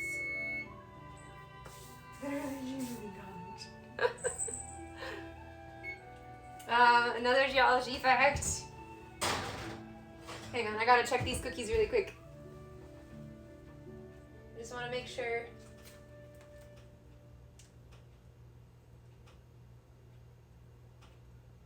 Okay, so here's what they look like after they've baked. So here's before bakage, after bakage. They become little pillows. Poof.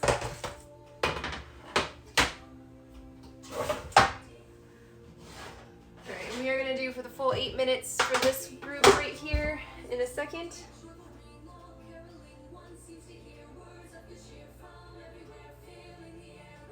Ooh, I want to see this. Blue Ridge Mountains, Shenandoah River, I life older than a tree. What is a spreading zone? So a spreading zone is where parts of the crust spread apart like this. And so and we call them spreading centers. So one of the biggest spreading centers on Earth is the Mid-Atlantic Ridge, which is why the Atlantic Ocean is spreading apart like this. There are other smaller ones. Some of these include the African Rift Zone is a rift formation, so it's becoming a new spreading center. I need parchment paper.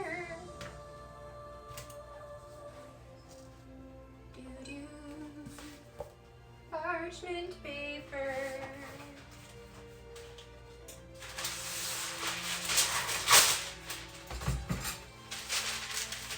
And then conversely to that, you have convection. So they're called blah, blah, blah. So spreading centers, like the Mid-Atlantic Ridge, is known as a divergent boundary, which means things are spreading. The opposite to that is subduction zones, or convergent boundaries.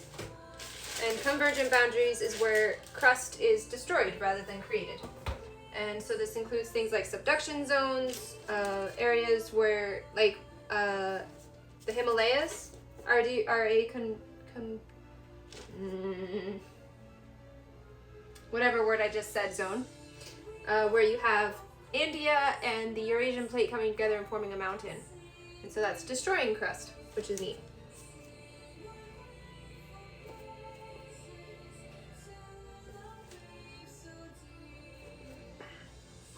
And then you have transform boundaries, which are just side-to-side motion. Nothing gets destroyed or created. It's pretty cool. So then we have another geology fact. I've got, like, what, 3 more to do? 1, 2, 3, 4. 4 to do. So I got 3 more to do, yeah. So if the Gulf of California is a spreading zone, it'll be an ocean millions of years from now. Yes?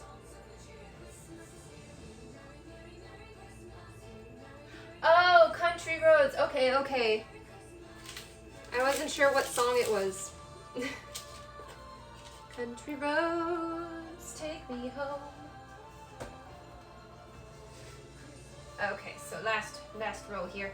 Alright, so three more things to tell you. Let me think of something else geology related. So when you get metamorphism, what kind of rock is Mount Rushmore made from? I believe Mount Rushmore is made of granite. If I'm correct. Maybe incorrect, that's a possibility. But I thought it was granite. Need more fleur.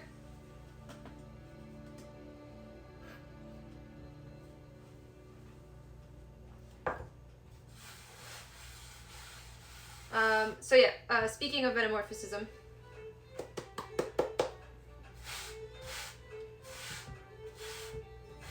metamorphosed rocks form different rocks. Yeah, so that's what So granite is an igneous rock. Wait, were you making a joke? I don't get it. I don't get the joke. What kind of rock is here? It's igneous? I don't understand. I don't see how that's funny. Sinra! Sinra, explain!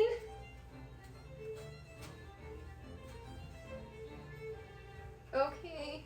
I mean, none of my jokes are good. They're good to me. That's all that matters. Right?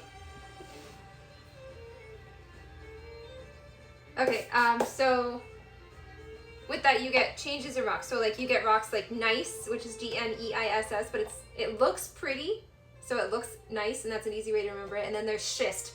And so there's a geology joke in there where it's just like, oh, this rock is so nice, but that one looks like schist. Because schist sounds like something else. Hope you get that one. But yeah, so those are all the products of metamorphism. And so when you when you see the lines of minerals, so like gneiss might come from a granite, and you'll actually see all the minerals going from being all like mixed up in the granite to being in direct lines, and that's called foliation, and it's really cool. Slate is the only so slate, schist, and gneiss are the only ones that have foliation like that, though.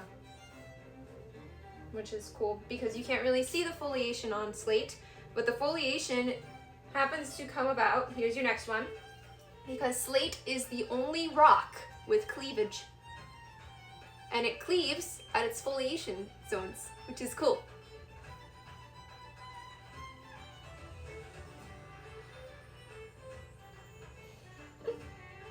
Glad you got it. Alright, let me wash my hands off really quick so I can do this.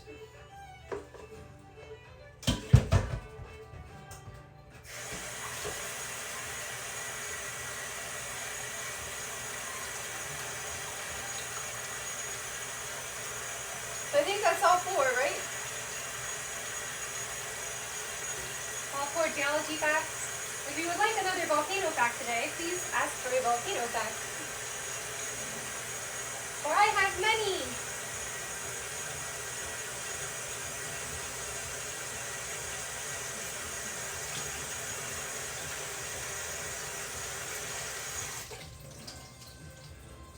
Some are even Lord of the Rings based. Slate definitely likes to show off in the summer.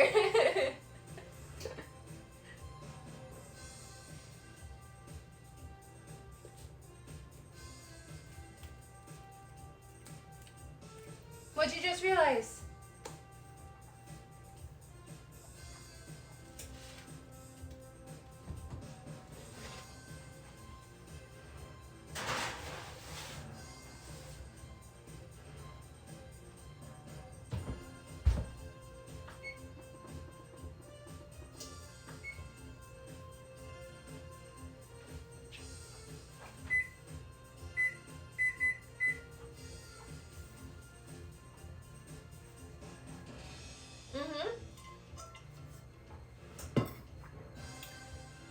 Yep, the nomai are plant species.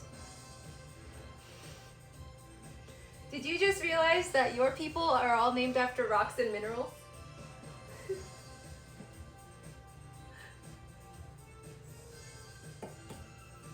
Alright, so I am going to be right back. I'm going to go into the other room and grab a whole bunch of tins from my tin box. You just made the connection? Yeah, that's why I named my character Beryl. So I would match. Because rhodochrosite is another mineral, just like slate is a rock. BRB!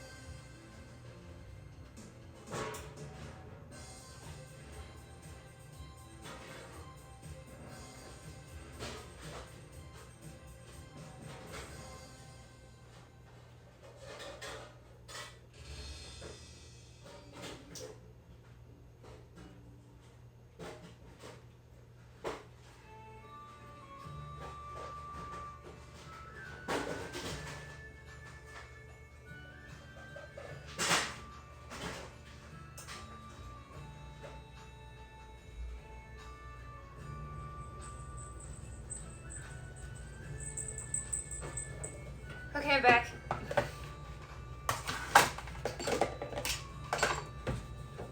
Okay. You guys like my gnome tin? It's the best tin.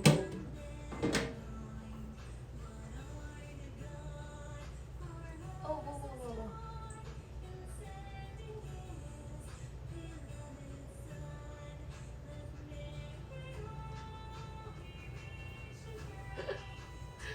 No, I did not need a fire extinguisher. I needed my tins. Oh, you actually finished the game? I still haven't finished the game. I only play it during stream though, so I learn everything that I learn on stream.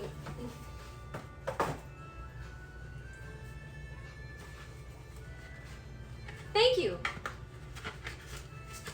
It is one of my favorite streams. I can't tell you how much I want to keep playing after I'm done streaming with that game just because it's so good.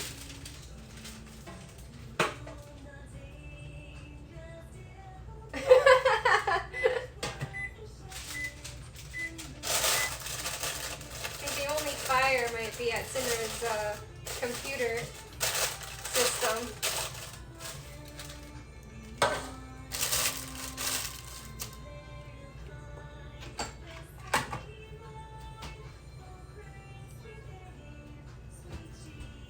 Alright, I need more wax paper. Where did I put it? I don't know where I put it. Oh, I put it over here. Yes, exactly. Sinner's job almost every other day, I feel like, is that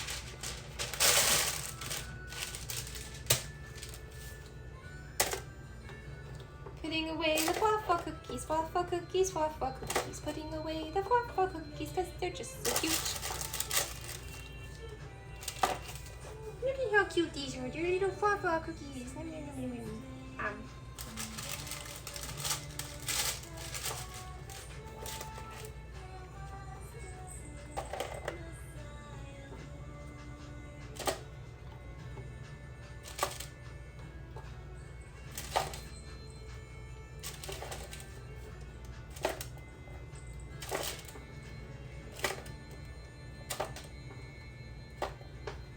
The nice thing about these is as they cool, they get crunchier. So when they first come out of the oven, they're really soft and nice to eat. And then they get really crunchy. So you go from going, oh yes, soft, warm, delicious cookie to crunch, crunch, crunch, crunch, crunch, crunch.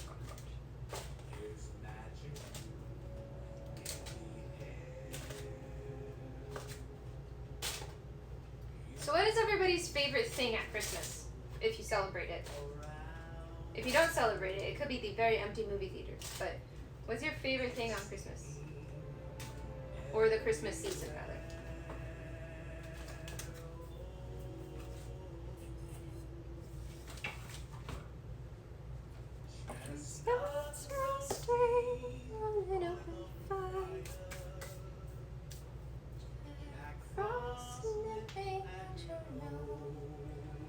By the 26th.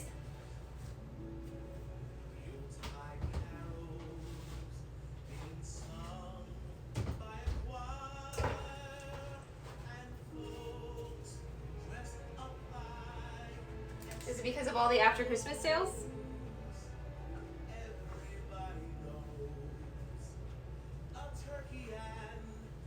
You got some really nice stuff to use the following year at those after Christmas sales.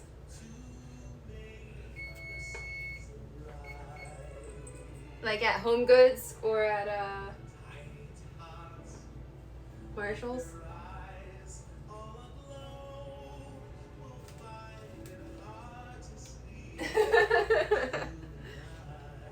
I mean, yeah, it's over, but you still got New Year's coming. My favorite, honestly, is because when I lived in New Jersey, we would always go into the city around Christmas, particularly during Christmas break. When I was little, we would always go to the Crayola Museum thing.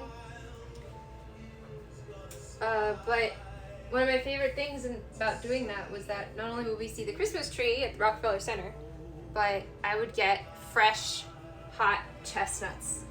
And that was the best! And when I lived overseas, that was actually one of the things I was able to get very easily was fresh, hot chestnuts, which I couldn't get anywhere else except from the street vendors, who sold things like baked potatoes too. It was wonderful. In case you can't tell, I like warm things. As well as rocks.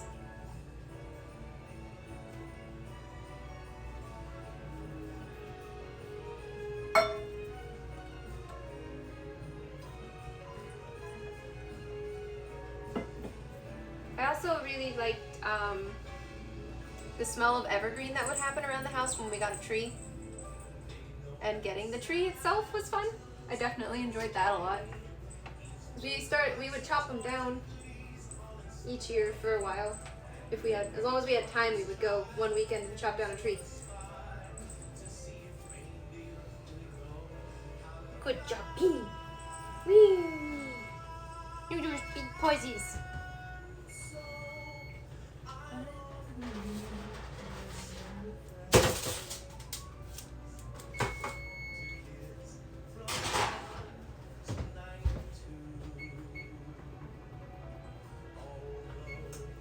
The other thing I really enjoyed, yeah, I did. So this is just half of the dots, and so the rest of them are on the pans and they're cooling. So the other cookie thing will be filled there. This one's gonna get filled with powdered sugar. And we're gonna put the tea cakes in here in a second.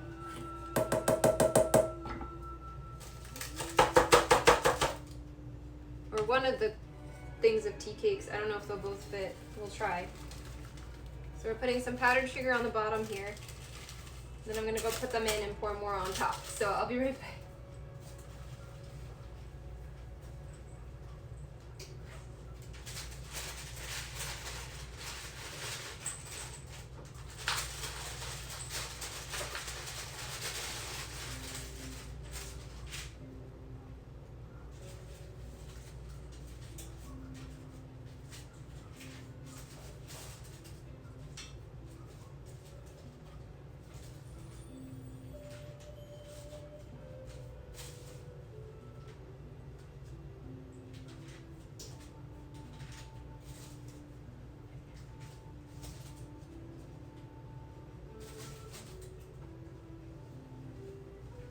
Alright, our first container of tea cakes goes in the gnome tin. Now I gotta rinse off my fingers.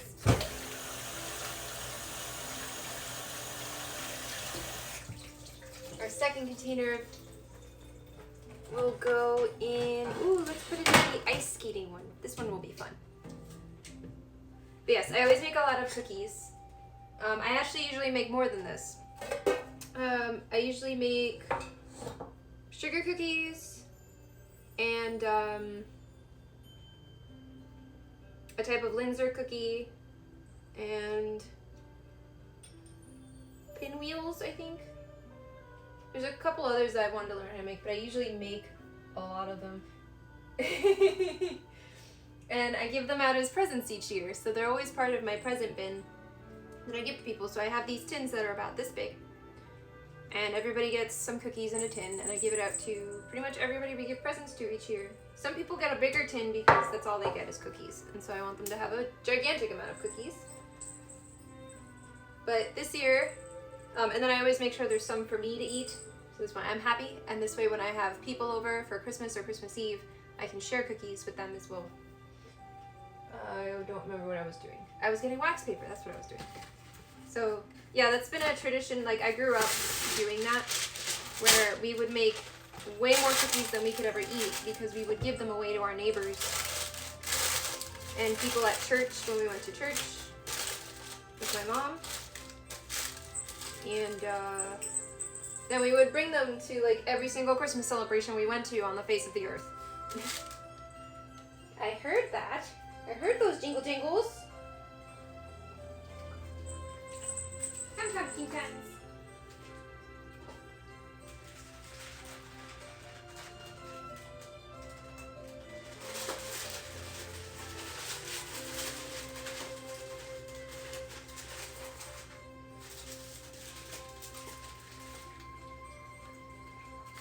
But I wanted to make some of the cookies that would make the most cookies this year. So this way I could make sure I had enough to give out to everybody. And still have some for myself.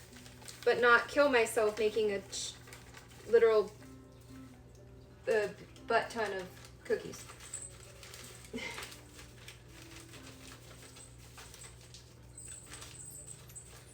And there is our finished product. This is how they end up sitting. They end up sitting covered in so much powdered sugar, it's not even funny.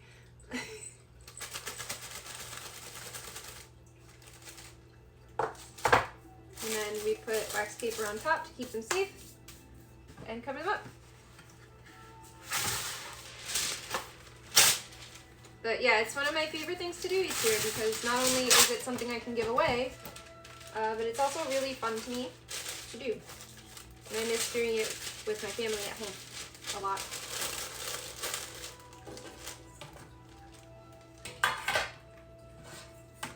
So, something that gets passed on when I have kids, eventually. Or I'll turn every other child I know into a cookie gremlin.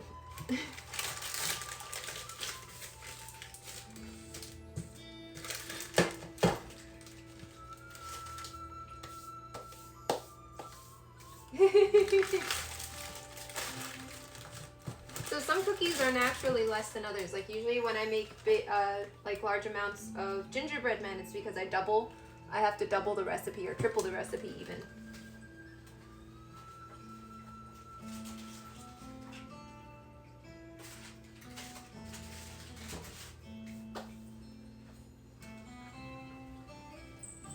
Ooh, that was a big chunky. Good job. Alright, and we'll use the Merry Christmas one for our gingerbread mens.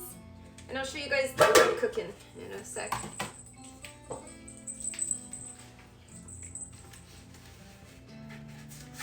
feel like I should walk around the house like this more often. It would make her very happy.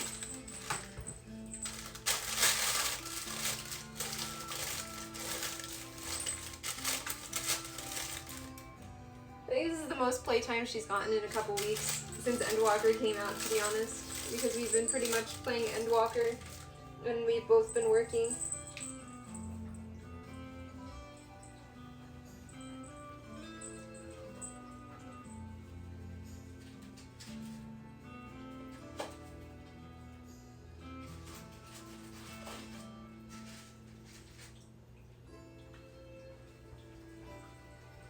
We've got all our stacks of the gingerbreadies. Our houses came out looking a little weird, but whatever.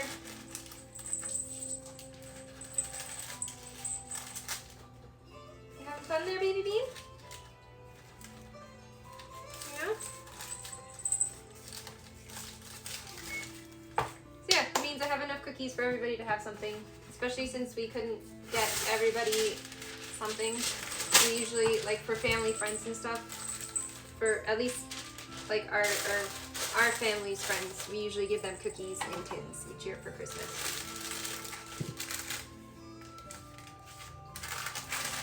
And that's a lot of times what the gift is. It always makes everybody happy. As long as they're not on a keto diet or diabetic, everybody's very happy.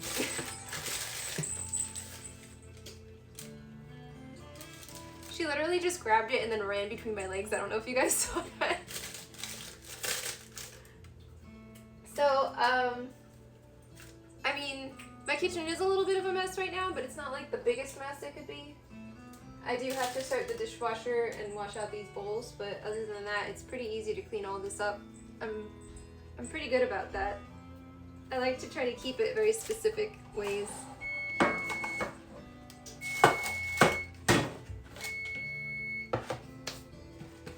So I love cooking when you mellow it, and it's part of why I have to make it so early. You have to do it with apple slices. Ow! That hurt, Bean. I know you weren't trying to hurt me, but I know you were grabbing onto me too.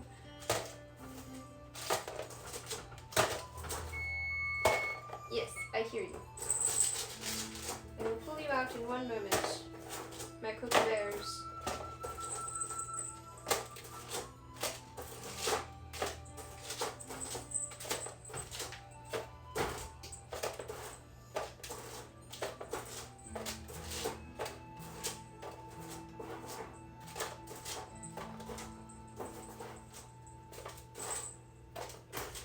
But part of the reason I like making all these cookies too is because nobody else I know makes them besides my family.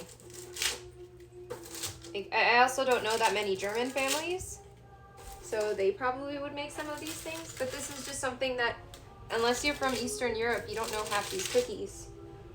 And so it's always nice because these are cookies people aren't used to, and it makes them very happy because they get to try something new. Yeah, pretty much. She was trying to use my sock as like a clinging point to use it to like push her around really fast.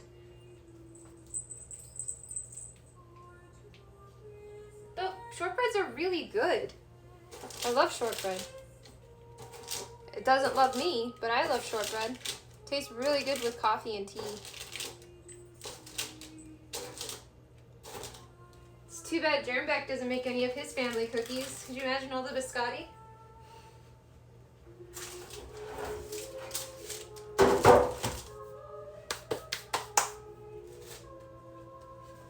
Nah, you just think they're boring. Not everybody thinks they're boring.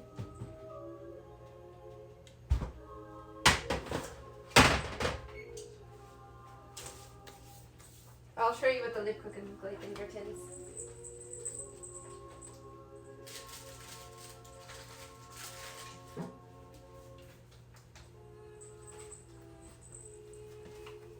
So this year I only made 4 cookies instead of like 16.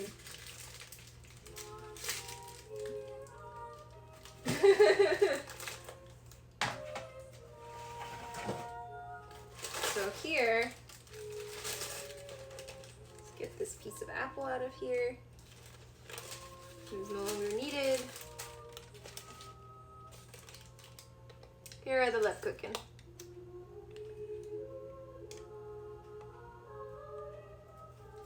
So on top we have sugar with more sugar. But they're a very delicious molasses cookie.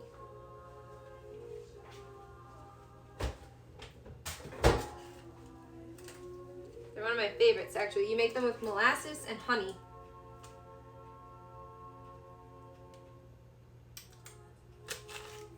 These are also very good at coffee. Oh, thank you. I don't remember how much you like these. They're one of my favorites, and they're Sinra's favorite Christmas cookie that I make, so I always make sure to have them. I don't remember how much anybody else likes them, to be honest. I just keep giving them to people every year, and like, I don't know if you like these or not, but I hope you do. Derp, derp, derp, derp. Oh, okay, good. I'm glad. I think last year was the first time I made the Russian tea cakes for everybody too. I know those were a big hit. The Russian tea cakes and the Linzers. Problem is the Linzers get so soggy if I don't make them right before I give them away. Oh, I'm glad you do. I like eating them for breakfast. It's just gonna sound really bad, but I really love having cookies with coffee for breakfast. I'm sorry. I wish I could send them. Welcome to Fahir's Christmas Kitchen. We're here to make cookies to send you. Please just pay shipping and handling. Probably we get so many people being like, yes. I don't know, it depends. If I preserve them right. That's what I'm saying. Shipping and handling. And then I'll send them to you.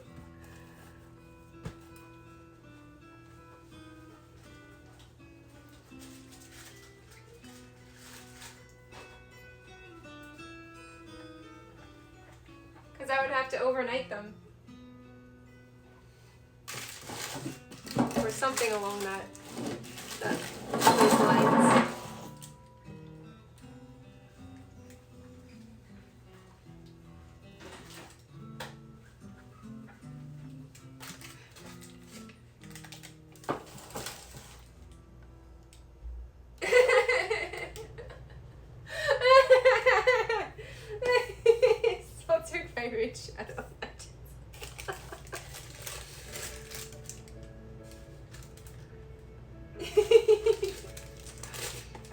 thank you all for joining me today. That was the last of our cookies that we made, and I put them away, so now it's time for me to start cleaning, and that usually enjoys me grumbling a lot, so we're gonna cut the stream off now. Thank you very, very much. I'll see you guys tomorrow at 6, and we'll be playing some Outer Wilds. So I hope you all have a great night, and I hope you all stay safe.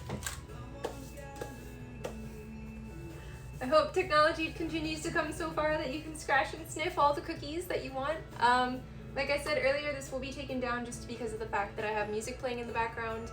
But I will be saving it, and it will be up in this. It will be up for subscribers to see. Thank you. I'm glad you thought it was nice. If anybody ever wants any recipes for anything, just let me know in the Discord, and I'll post it in there for everybody. Otherwise, I might put this up on YouTube as a thing, and I think I can get away with it on YouTube by making sure it has the monetary bit turned off, so this way I can't get in trouble for copyright. And I hope you all have a great night. Live long and prosper, and I'll see you next time. Say goodbye, Kingtons. Say goodbye, Kingtons. Say goodbye. Come here, you boo boo. Bye-bye.